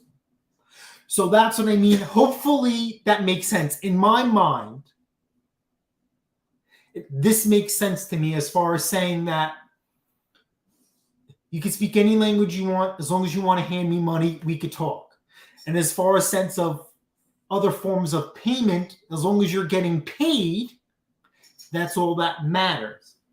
But due to the scamming and to protect ourselves, we have stopped online payments unless it's somebody that we trust and know. But let's be honest, you know, I'm being honest, a lot of the people that we exchange our goods for, not services, are first-time people.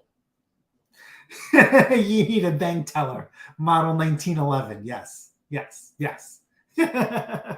Yes. Steal your money and your tractor. Yeah. So tractors we sell from the house, but certain people don't know we're meeting them at a house, or when we meet somebody at a spot when we're asking $1,000+ for a machine. You know, the missus sold. I can't believe this. She sold a snapper and a snowblower to the same guy. And we met him. And he was very skeptical at first. But he's seen a lot of our feedback, so he knew what it was. But in the end, he said, listen, I was very skeptical. And he gave a reason why he was skeptical, because he had an instance. But because we had positive feedback, he knew that we weren't being robbed. You kind of answered my question. I meant to say, do you get... Okay, so here we go. So oil filters. I don't deal with a lot of oil filters because I don't work on a lot of lawn tractors. But oil filters, I will go OEM within reason, or something like a K&N. Because you have to understand we sell things fully serviced, fit and finish. Having a no-name oil filter on there, you don't know what you're getting. Maybe that's a good video. Somebody needs like Project Farm, how you get different types of oil filters for cars, K&N, Purolator, and we cut them open.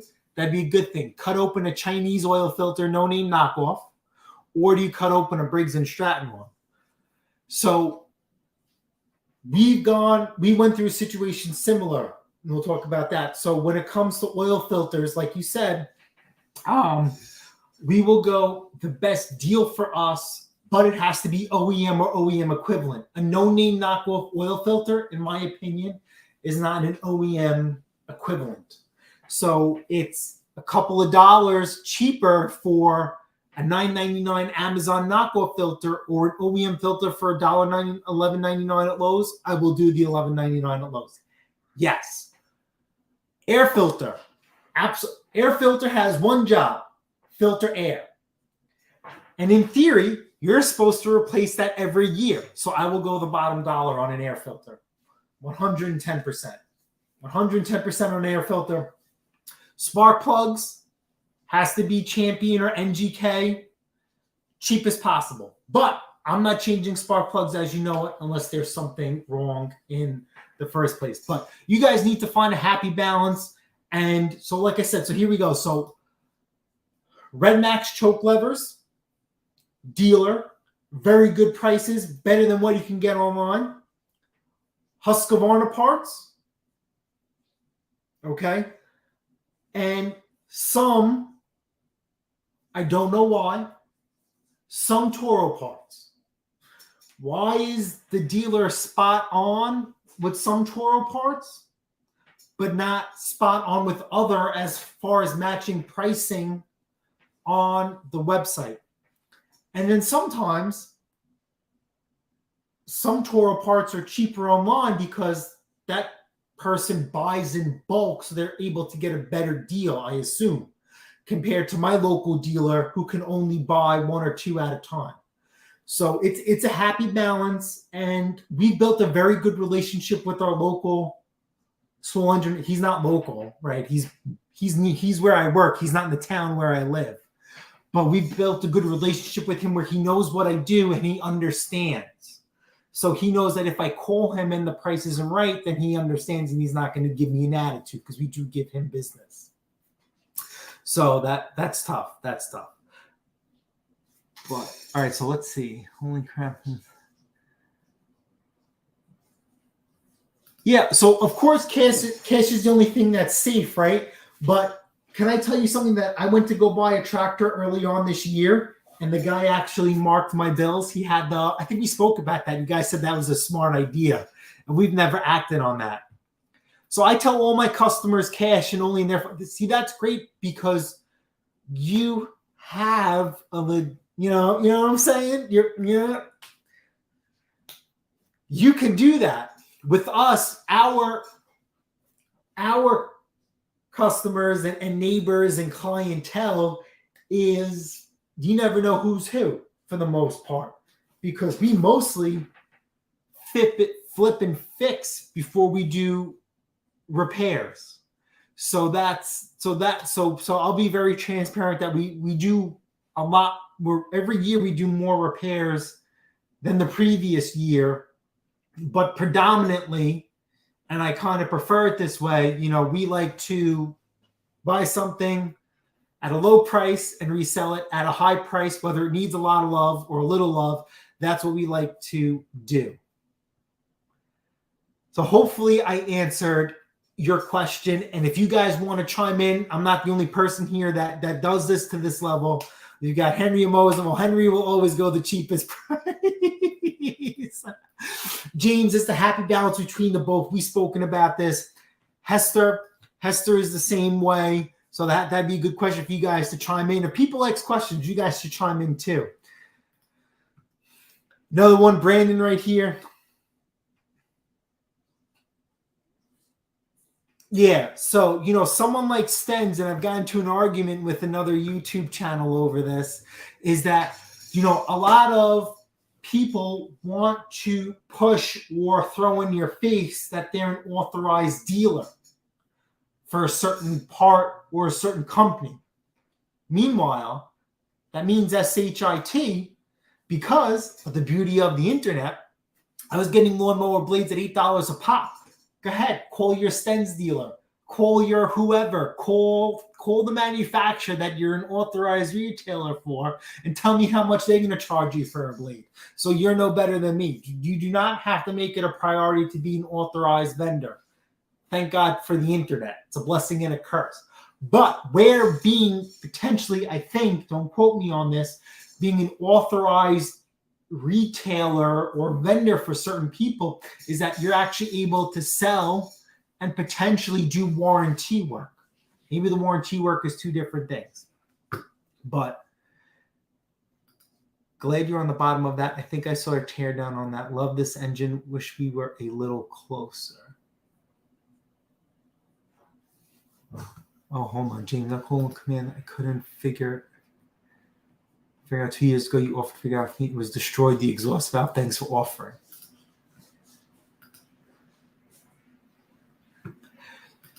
Look what I found.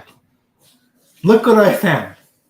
So here we go. So we had this conversation with I'm going to be having a video out where a master mechanic gave up his snowblower.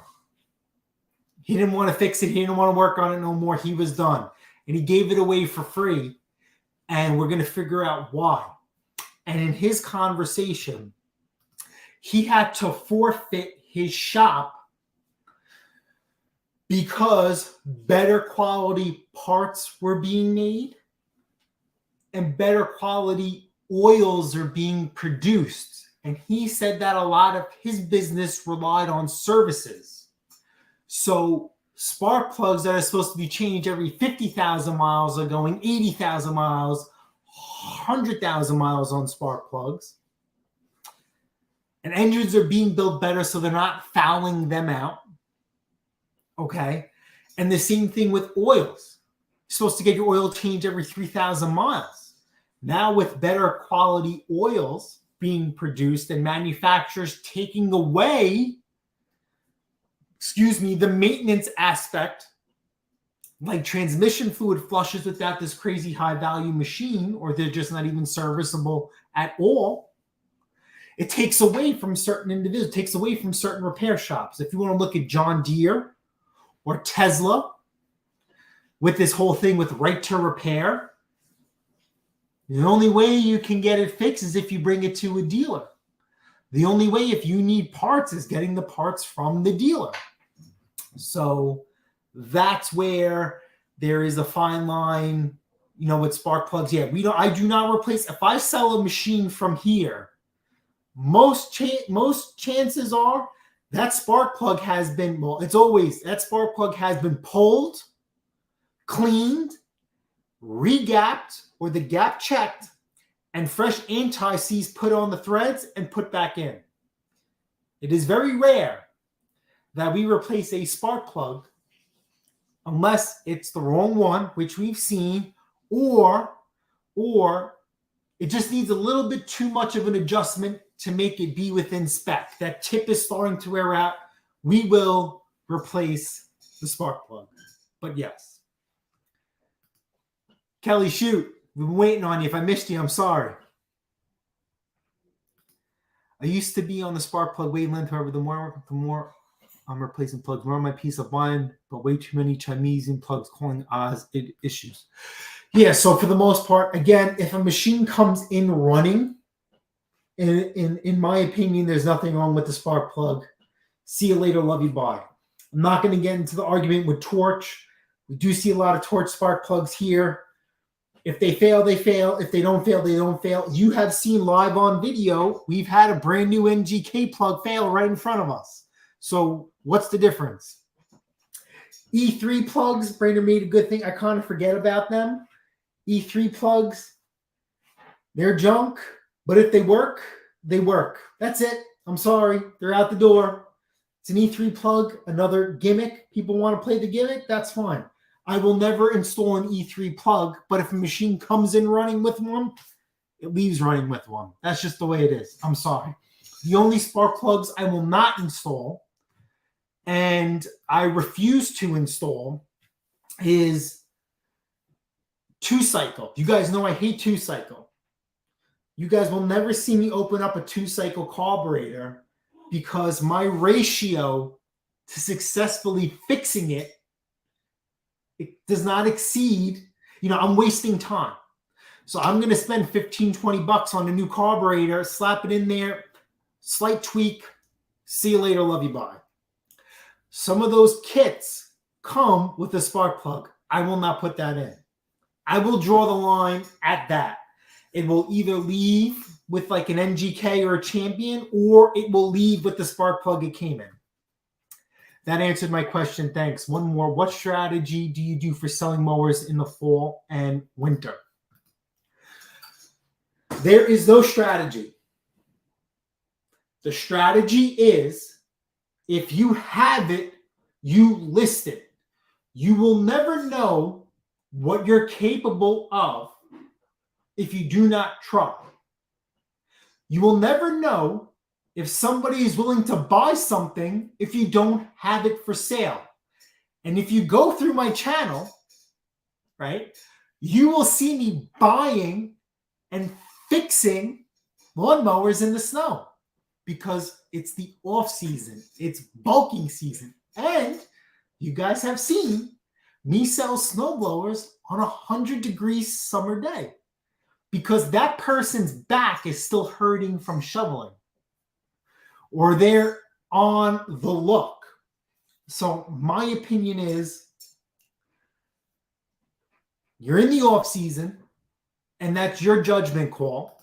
Now, as the market changes, and now the market for us is, there's supply and demand with this market. It's always been that way. Off season, you reduce the price a little bit to get it going. In season, price goes back to normal. Now, right, we just watched an advertisement with another company, and they were talking about snowblowers.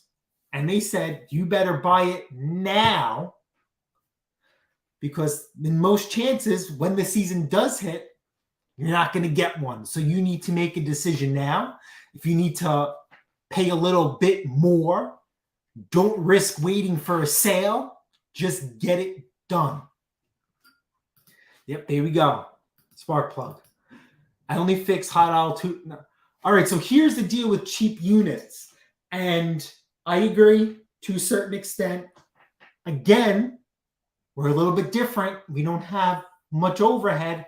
I will take on a cheaper unit, but I give myself some room. Number two, there's no such thing as a cheap unit no more. The way things are going, remember, I was talking to this master mechanic the other day, and even one of the guy who we sold the guy a snowblower today. He said the same. He wished he would have bought the snowblower 2 years ago because brand new is what he just handed me for used. Right? If you look 2-3 years ago, snowblower prices have jumped over 100%. Your typical Troy-Bilt 24-inch snowblower that was around $500-600, $1,200 plus over here now. So now, as a reseller, you should be increasing your prices, number one. Number two, you should be paying attention to the market for availability. And three, maybe it's worth holding on to it just a little bit longer to get your price. And we do that. You guys know that. We do that. We hold out. We will drop the price within reason, out of season. But, this year, because this year is very different for us, our inventory, we basically held on to until we got our price and the person met us. But we've been selling this past, knock on wood, month and a half. If we've sold 10, 12 snowblowers, I wouldn't be surprised if we went through the books. We've been selling snowblowers like crazy. we actually increased our prices to stop the bleeding. I'm going to be transparent. Lawnmowers, okay, I had an argument with a guy over a lawnmower because he was saying he could buy a brand new self-propelled lawnmower for $300. So, okay, let's go on. Let's go. Let's go on the internet. Wow, a Craftsman self-propelled lawnmower is going to set you back over $400. So I don't know where you get your $100 offer from.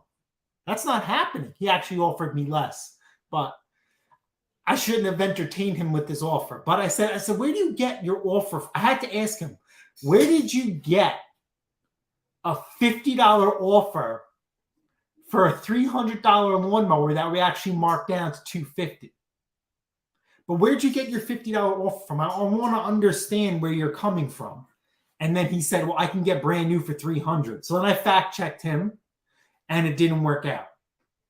So then he says, well, I meant to go get a Power Smart. And I'm like, well, we had a Power Smart on the channel. Enjoy your Power Smart. I says, I tell you right now, you're lucky I'm telling you this. Take out the extended warranty. You're going to need it. But yeah, it's tough. My rates are $60 an hour. Then add parts and taxes. Yep. Hey, yep. Everybody, you got to charge what you're worth. The Weed Whacker is broken and not running. Of course it's not. Go battery. People are wanting $100 for junkers. Yes, absolutely. The market is brutal. And before things went sideways, I was not poking fun, but I was showing you what people were trying to sell. I wouldn't say junkers, but you got a lawnmower buried in the bushes. You're asking $100 for that, and it's missing parts. Like, are you crazy? So that's where that's from. I agree. I live in a state. I sell Honda's full price in the fall of all. I also offer there if it won't start positive. I feel people will take that war over others. All right, so we stopped offering a warranty, and it only took one person to do that. And I actually two people, but the one that broke the camel's back, one was a landscaper, and that was the end. We don't deal with landscapers no more. If you do, we don't say anything because sometimes you just don't know till the very end. Number one was the guy knew what we did. He stopped by the house and we sold him a beautiful, I will never forget, beautiful Husqvarna lawnmower. Had the 190cc motor that used to be on the Toro Time Master. One lever adjustment. I even cut the grass with it. And I was tempted to keep it because this is what we had before we had the Time Master. I had the striping kit on it, all-wheel drive, the adjustable handles. This machine was solid. This guy bought it and came back a week later, and both cables snapped. The drive cable and the bail cable. That is impossible. Impossible. Because let's just say the drive cable snapped. You should be at my front door, if you knows what we do, when the drive cable snapped. You wouldn't wait a week or two, or you wouldn't wait. Like, how do both cables? So when he came back, my policy is you pay for the part and I will handle the labor.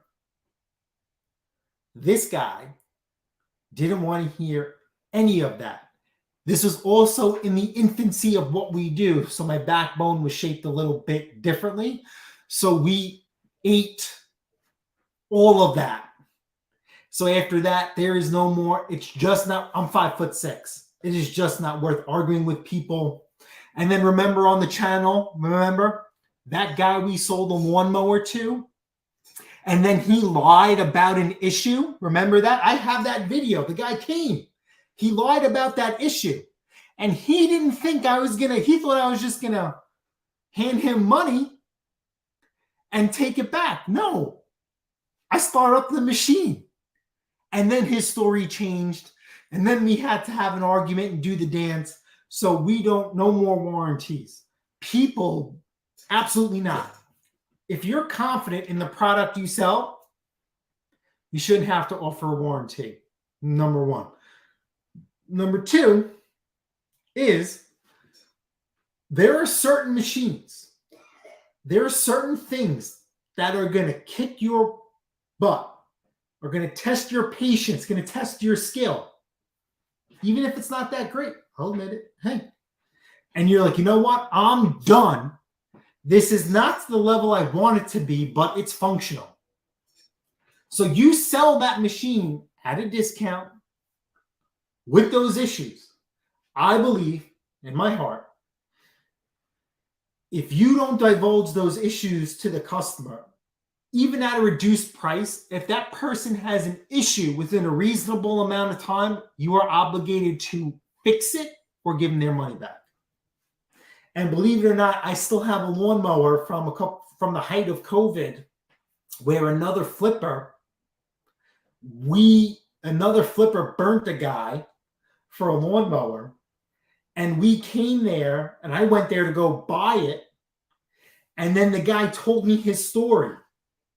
So I said, you know what? I'm not gonna. We agreed to this price. I'm actually gonna pay you full asking price. And if you want, tell me how much you paid for the lawnmower. Be honest with me. Don't use me. I said, don't use me. Tell me how much you paid for it. My wife and I have a YouTube channel. My subscribers and I would love to give you your money back. So the only thing you lost out is time and aggravation. This guy thought I know the person who did it. And he got a little rowdy, but we were able to divulge the situation.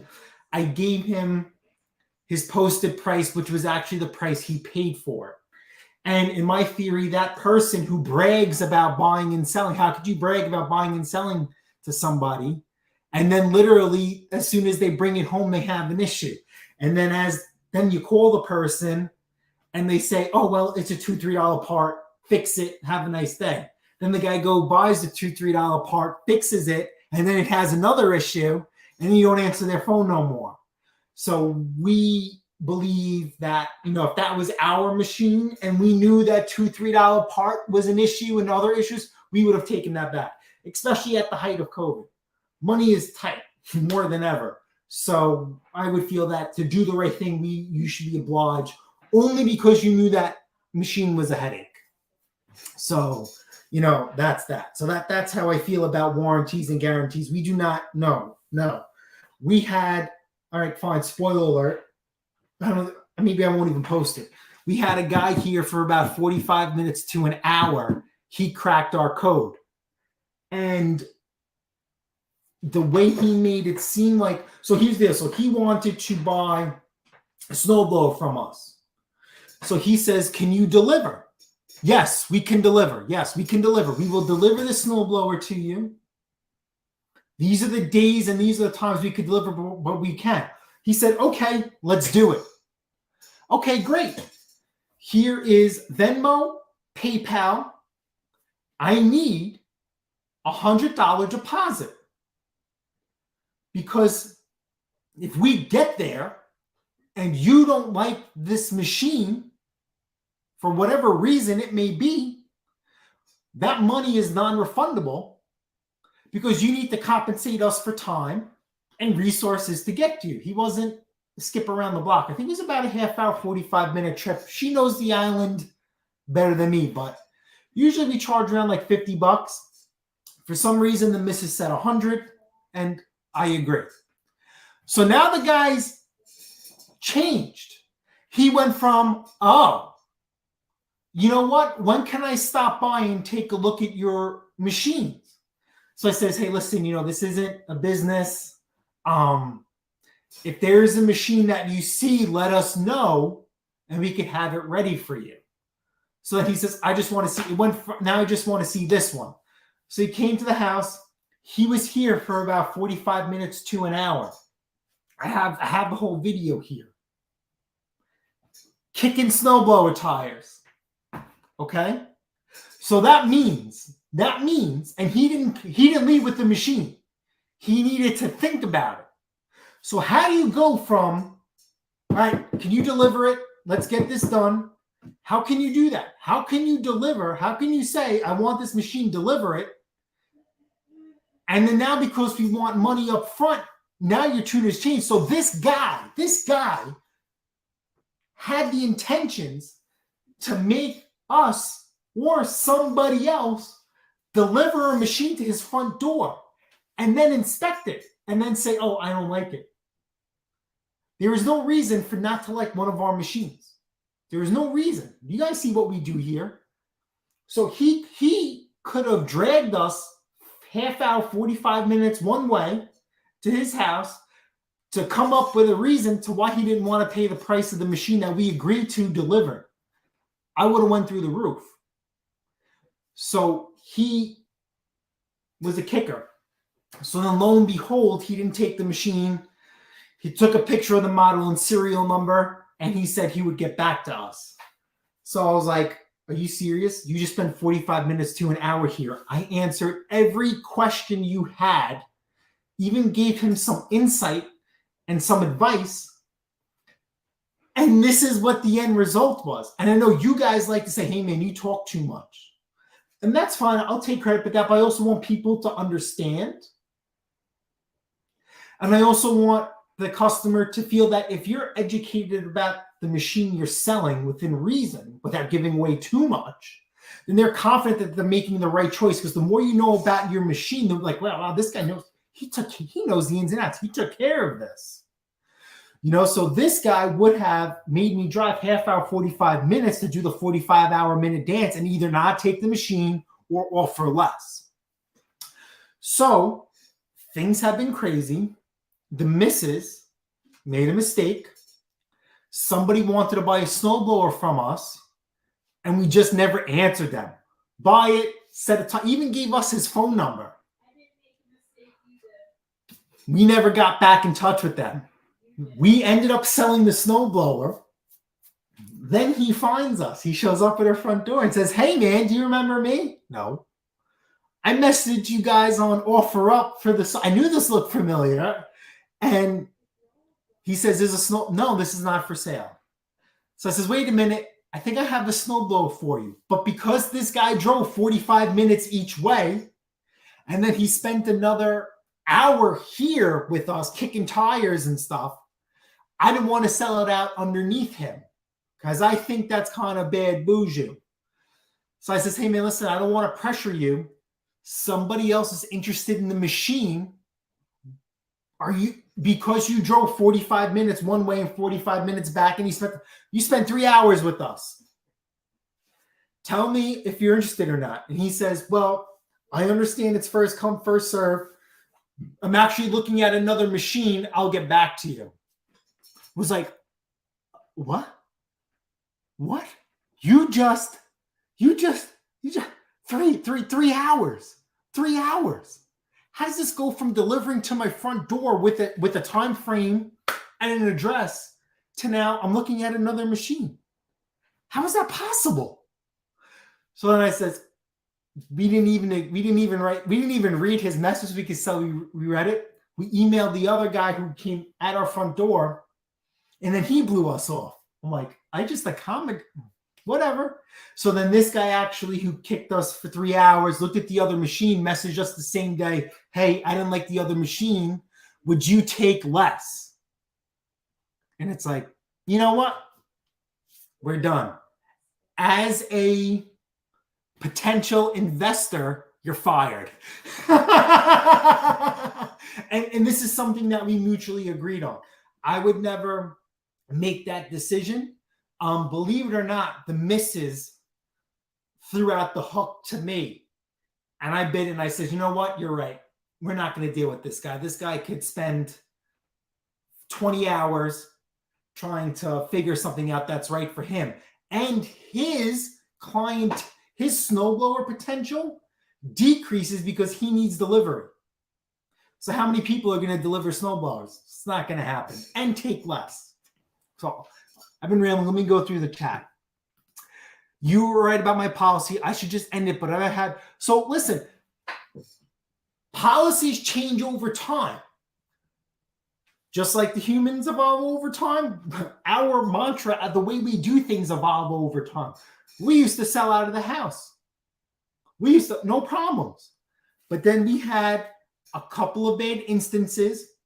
It had nothing to do with the machine, just how people are. That was like, we have to change our policy.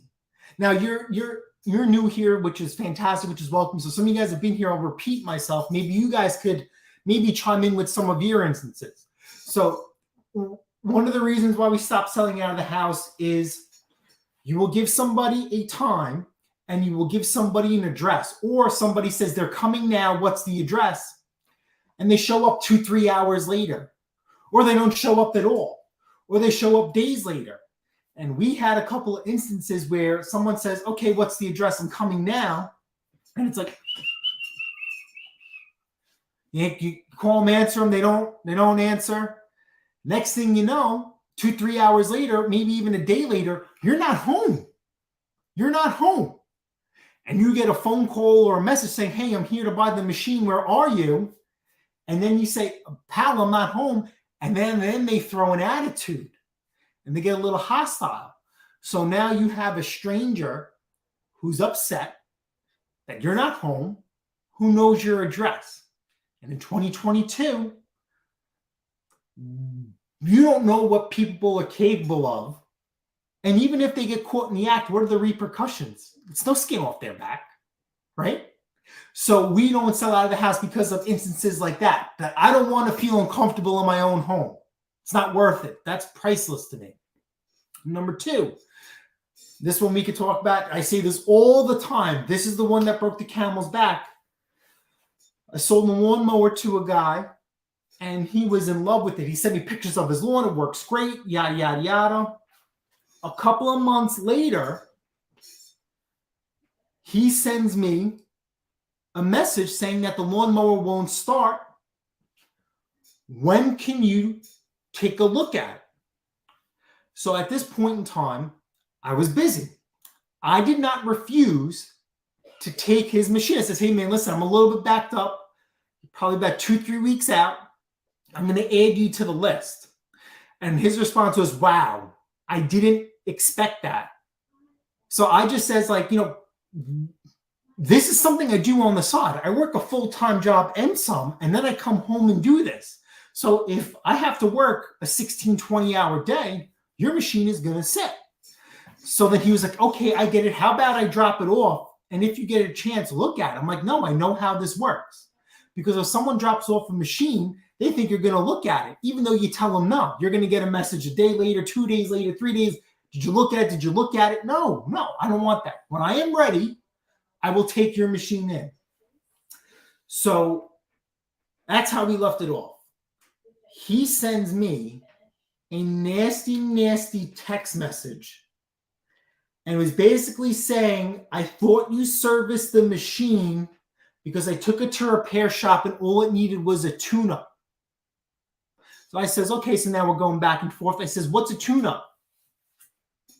Oil change, air filter, spark plug, blade sharpened and balanced, carburetor cleaned. So I tried calling the guy like, I got this guy dead to rights. And my business, in my opinion, carb clean is not part of a tune-up. It's not a service. That's a repair. Now that's up for discussion. But that's my policy. That's my thinking. So I call him up because now we're doing the angry, we're saying, and he says, I do not want to speak to you. He says, you are so lucky I don't remember where you live because I would put that lawnmower through your front door. And I'm like, what? What? That's what broke the camel's hump. You're telling me that I need to be responsible for your negligence or your hot-headedness. That is not, so that is the end of selling out of the house. Now, that can't be avoided, right?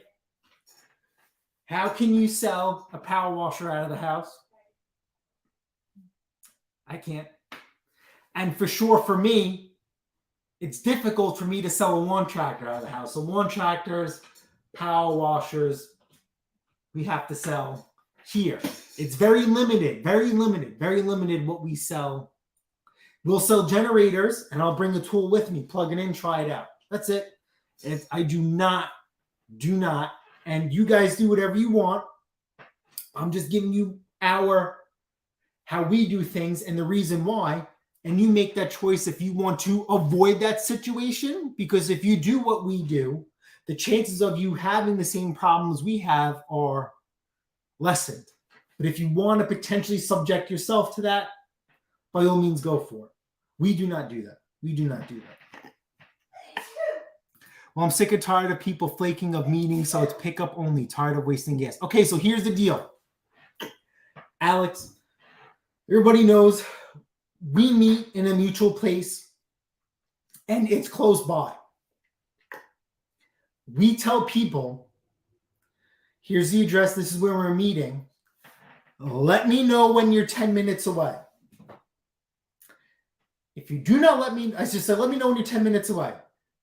If you let me know when you're 10 minutes away, we will meet you there so we can meet there on time. If you do not let us know when you're 10 minutes away, and you let us know that you're there, you're just going to have to wait for us to get there. So that's what we do, and that's what saved a lot of drama, a lot of flakes, a lot of no-shows. But between me being sick and her taking over things for the most part for the beginning of the season, we were forced to sell out of the house, and that was a train wreck. But as you guys know, we suspended all garage sales. I actually like when people crack our code. And believe it or not, I like laying things out for people to see, because then you get to see all of our work, right? And then you get to see human interaction, because that is something that you really don't see a lot. Because what life is like a box of chocolates. You never know what you're going to get. Same thing goes with the machine. Same thing goes with a potential person who wants to buy something from you. You never know what you're going to get. And I like to show that with you guys, because you could see how some of my tactics are in a certain sense, and some of my prices, because I get a lot of hate on my channel. We stopped doing prices now, but I used to get a lot of hate on my channel saying there's no way you're getting this type of money for your machine, and I'll document the guy buying it. But the reason why we stopped naming prices on the machines is saying prices here now is because I said in the video, and I'll say it again, we didn't upload in 2 months. Just because we didn't upload in 2 months doesn't mean the channel wasn't growing. People started recognizing us. And I was taxed 3 times this year because they knew who I was. And the guy told me, one guy, that's what broke the camel's back on that one. We agreed to a price. I pull up. He recognized who I was. He recognized the Honda, and now he wanted full asking price. And then he told me he was lucky that he didn't charge me more because he knew who I was. So I called it quits after that with prices. So that's the only reason why we stopped doing prices, is because now we're getting recognized, and it's not in my favor. And I kind of told the guys, like, listen, when my wife and I put ourselves on YouTube, and I says, that's any content creator, I was like, they're giving you their time, their knowledge, their whatever, and they're not asking anything back, so you should be appreciative that we're taking this item from you, and there's a potential that we might share this with the world, and a lot of people are going to benefit from that. And he wanted no part of that. He used that against us. It drove me nuts. If you sell tractors, you can't avoid giving out your address. So I actually met a guy to buy a tractor, and we met at a church, and I ended up walking away because the guy he gave me bad vibes, and nothing added up. The hood was missing pieces. I didn't know that because I don't know lawn tractors, but when I got my eyes and hands on it, something didn't feel right, and I walked away. I always tell them when they get angry not to let the door hit you where the good Lord split you. Well, lawnmower detective, you're a little bit different than 99% of us. you actually have a how do I say this?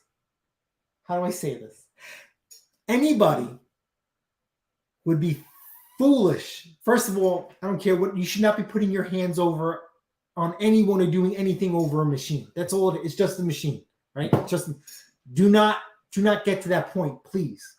Do not get to that point.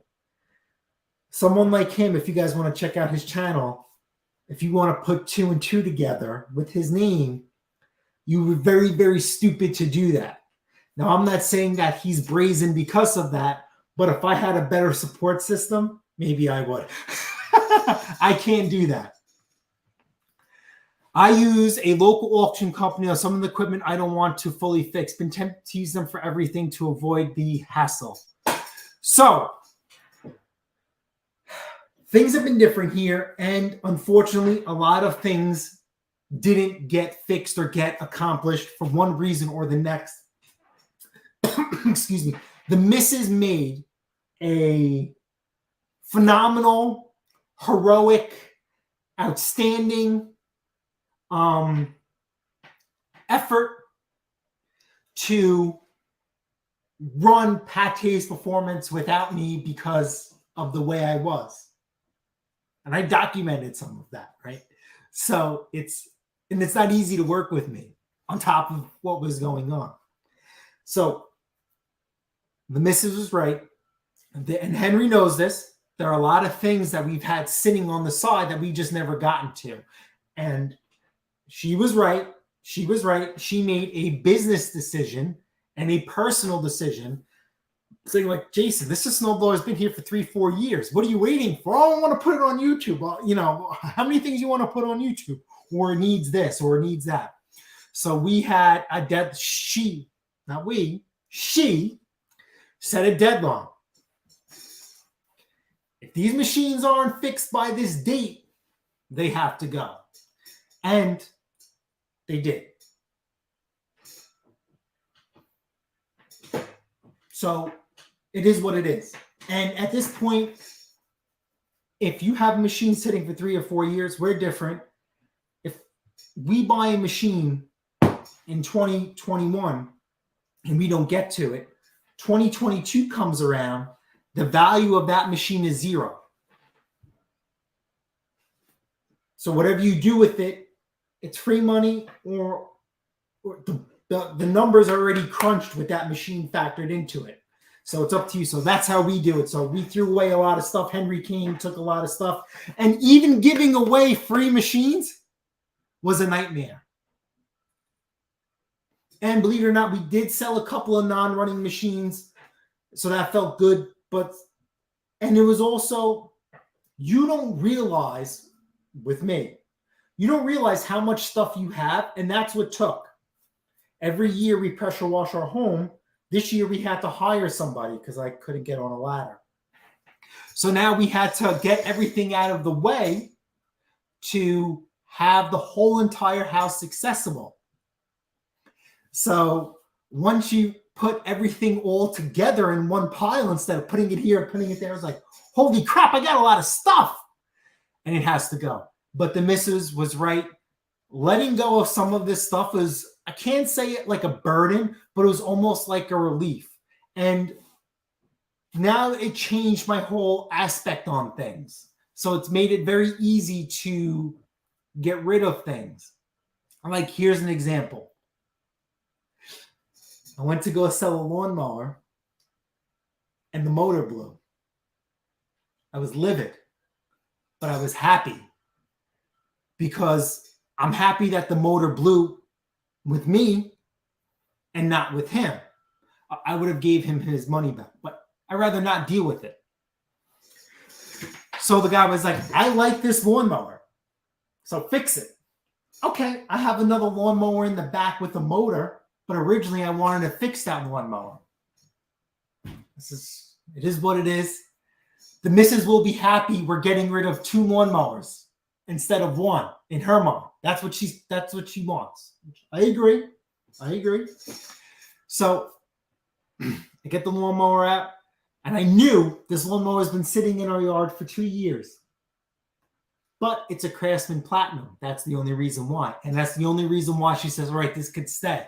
I know what this could be. Now she knows how to work on machines. Now she knows how to order parts, which is a good thing or a bad thing. Now she knows what it could take to have this machine run. So she was like, okay, this could stay. So I do the penetrating oil. I get my bolt buster out. I got all those bolts cherry red. And when you go to loosen a bolt, just like there's this thing called muscle memory with your body, bolts have the same thing. So a lot of times you want to tighten a bolt just a little bit, right? To get that memory. And you break off the rust, and then you rock it back and forth till you take it off. I got that bolt cherry red. The last one, you guys ready? You guys can know the answer to this. Cherry red. Did it one way, and it moved. I seen my socket move. This is easy. Hit it, snapped right off. Livid. All right, now this thing's cherry red. Let me go get the water out. Let me cool it off. Let me start to drill it out. I drilled it out. No problem. Then I went to go put my tap in. My tap snapped inside the engine block. And that was the end. That was the end of my patience. I lost. I'm not saying I lost, but I got aggravated. And next thing you know, that whole lawnmower is flying out to the curb. And then when I calmed down, I took a couple of pieces off of it. And then I called the guy up and say, hey, listen, you know that motor that I had? It's just not going to work out. Sorry. Let me offer you a different lawnmower. And it was a Craftsman Platinum that he wanted to buy. I offered him a Craftsman Gold. He says, I want you to take the motor off that and put it on the Platinum, because he liked that the Platinum had the big wheels in the back and it had the one lever to do all four wheels at the same time. And I'm like, I'm not doing that. Nope, I already sacrificed the lawnmower. I'm not sacrificing one that runs and drives and's put together. The frames, everything's painted. I'm not doing that. So no. And that was the end of that. And he never went back to us. So let's just say there's a Honda that is free down your street and offer up, but 20 people want it. Do you offer a kit? Yes. That's a dirty dog trick. I do. And I will offer more money than what a person has for asking price. And if Henry's still here, ask Nick Cohen about that. I beat him to a machine because I offered more money. But yes, I will do that because I want to be first. I will do that. Yes, yes, yes. And believe it or not, the lawnmower that the motor blew, that was a free lawnmower. I paid the guy $20 and I needed to put a couple of bucks into it, and it ended up blowing up on me. But remember, it's lesson learned. I have a good deck. I just got to wait for a good engine to come along. And, it's the name of the game. And I see this all the time, right? Your goal, in my opinion, is not to be Babe Ruth.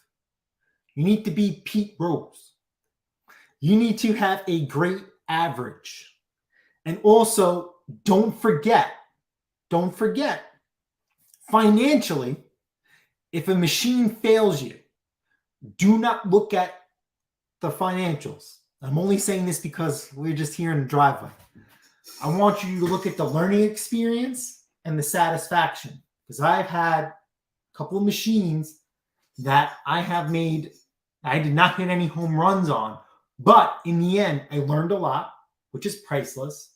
And number two, which I think should be number one, it's a machine that I'm proud of to put out there, right? Because I always talk about this, right? The more time and effort you put into a machine, you should be mentioning that in your ad. Because, in my opinion, that is enhancing the value of the machine. When you go to buy a car, you want to buy a car that's been serviced and has a repair history? Or do you just want to buy a car because, hey, You know, I got a $500 lawnmower that's been fully serviced, ready to go. Oh, wait a minute. The guy had to put a new blade on it. Oh, okay. A new blade adapter. Oh, okay. Or a cable snapped. Okay. Or an oil seal on a Honda lawnmower. Oil seal for the governor. Oh, okay. Oh, he had the valves adjusted on a tractor. Well, if you do your research on a tractor, that's part of your seasonal annual maintenance. That's already done for you. It's none of your business. It's none of your business what that tune-up cost you or what those parts cost you, but they're going to pay for that either way. And they're going to make that decision. Do I spend $500 on a guy who's fully upfront about his lawnmower? Or am I going to spend $500 for a guy who says lawnmower for sale? What would you do? Just out of curiosity. What would you do? I would go with the lawnmower that's been fully serviced and has a couple of repairs under the belt within reason. I'm missing this conversation. So yeah, so first in line, absolutely. I did the same. Purges needed to make room. So here's the thing. So we've been getting better, and I've been getting better that, and part of it was me being sick, but going through a project pile. The missus has broken my back in the sense of I don't like building Frankenstein machines. But knowing what I know now, and James could talk about this, and Henry and a few other you guys are here, right? The Briggs & Stratton engine on your Toro is the same Briggs & Stratton engine on your Troy-Bilt. Husqvarna. If your Briggs & Stratton fails, or Toro, your Briggs & Stratton fails, you could put a Honda on there and everything bolts up. You are not, the only thing you're changing is the engine. The cables are the same. The blade, it's not, if the person needs to replace something or if there's a repair, it's not about the bottom dollar. So when we build Frankenmowers, it is to OE spec in the sense that if they need a new blade, they can get a Toro blade. If the blade adapter goes, they can get the Toro blade adapter. Same thing goes with the cable. So that's how we built Frankenmowers. So this year we did a lot of 2-for-1s. And because of how we run things, all of that in theory was pure profit. And then because of the way times are going, we were selling self-propelled lawnmowers with no bags for $150. I can't talk to you guys. You know, that is a record for us. That is a record. We have never done that before. Never. Never. Here where we live, if you have a lawnmower with no bag, you are lucky to get $100. So I would run the other way. If you have a lawnmower with no bag, I am not interested in it because it's not worth it. It literally has to roll up to my front door or just be free in my passing. I will not go out of my way for a lawnmower with no bag unless I have one in inventory. But yeah, so getting rid of stuff to make more room, not really. But it did feel good to get that unrecognized or unrealized burden that I had on my shoulders. And this year I've been better from walking away from junk or crap machines at top dollar, and just avoiding. Yes, I've been very good at that. I'm very good at letting go.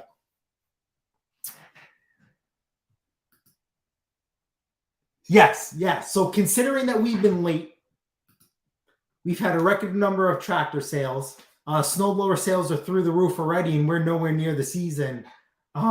We were on pace to fulfill her goal of another 40 snowblowers, and right now we can't keep up. So I don't know what to tell you.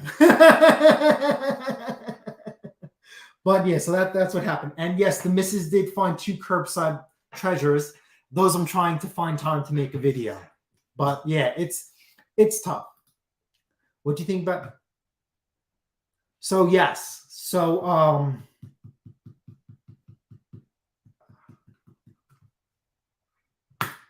let me in.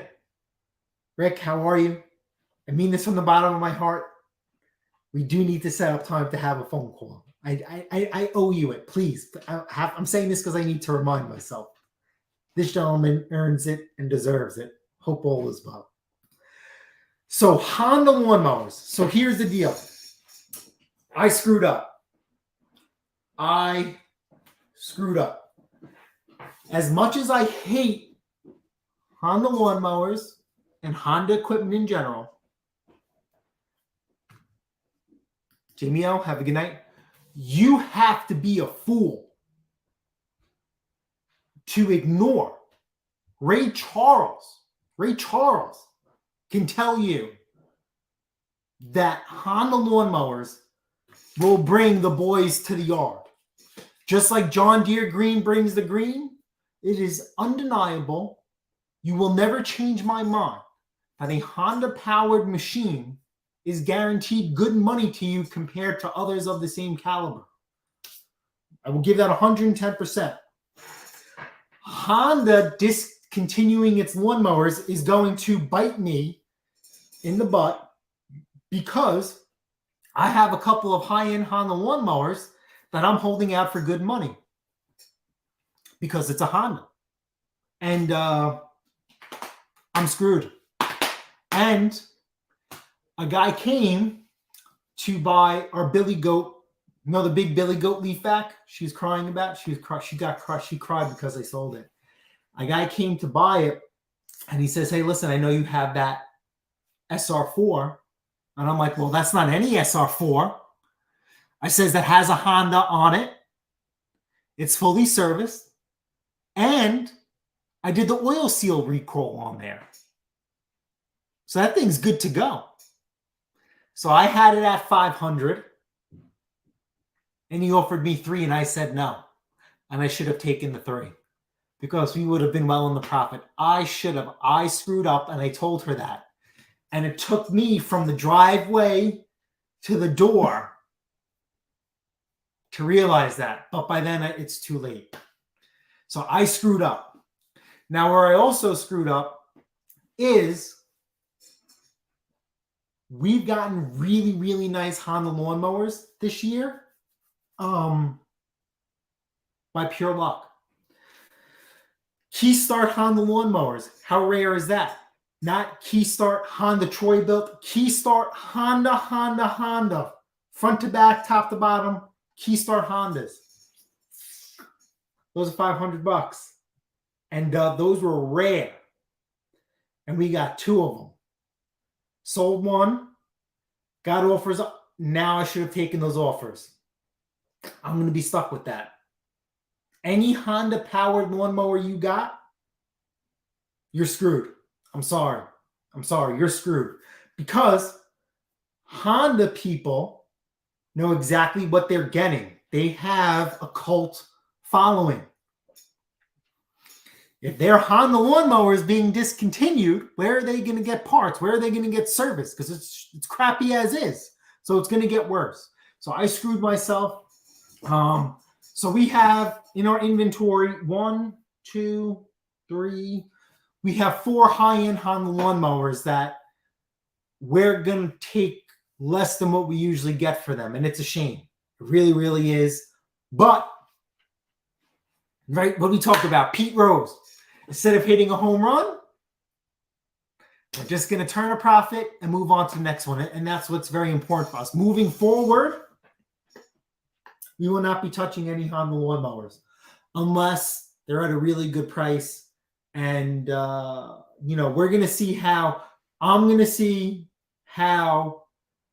the Honda buyer reacts to the existing Honda lawnmower. But I will definitely be phasing out Honda lawnmowers. I also do not buy non-running Honda snowblowers. I do not. Just because of the hydrostatic transmission and the cost that's incurred if that thing is junk. I just don't. I don't have extra machines. It's not worth it. If you want to go out and make that risk, by all means, go for it. Yeah, keep your old engines. Well, they have to run in order to be kept. But I do have a pile of non-running engines I take little bits from. People who will pay more to get a used one. That works. Of course. But now, James, I was getting $500 for a 217 Versamo. Those days are over.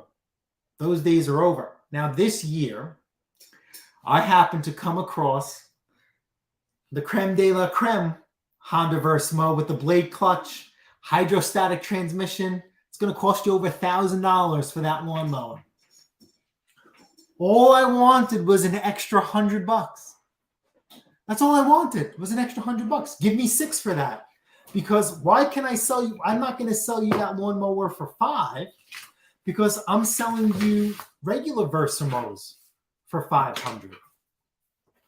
So why am I going to sell you a creme de la creme for the same price? Give me an extra $100. I thought that was reasonable, but I didn't get it this year, and I've had this machine for most of the season, and that's only because I have other Hondas at $500.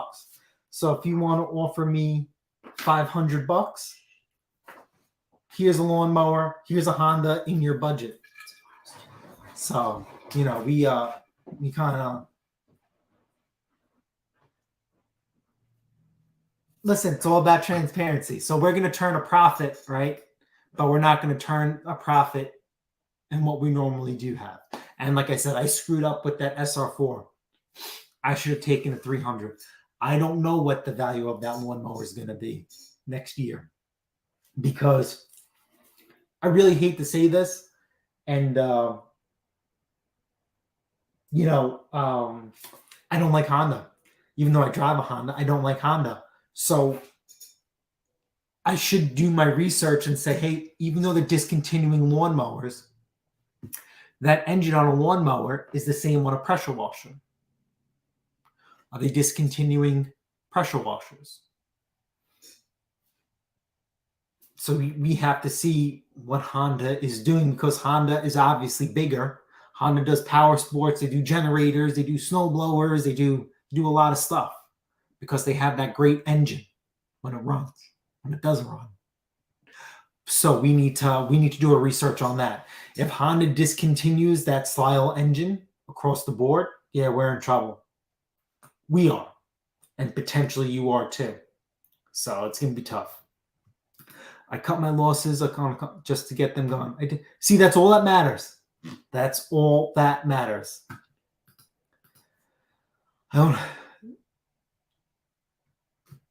So you will run into issues. You're going to run into issues with the drive.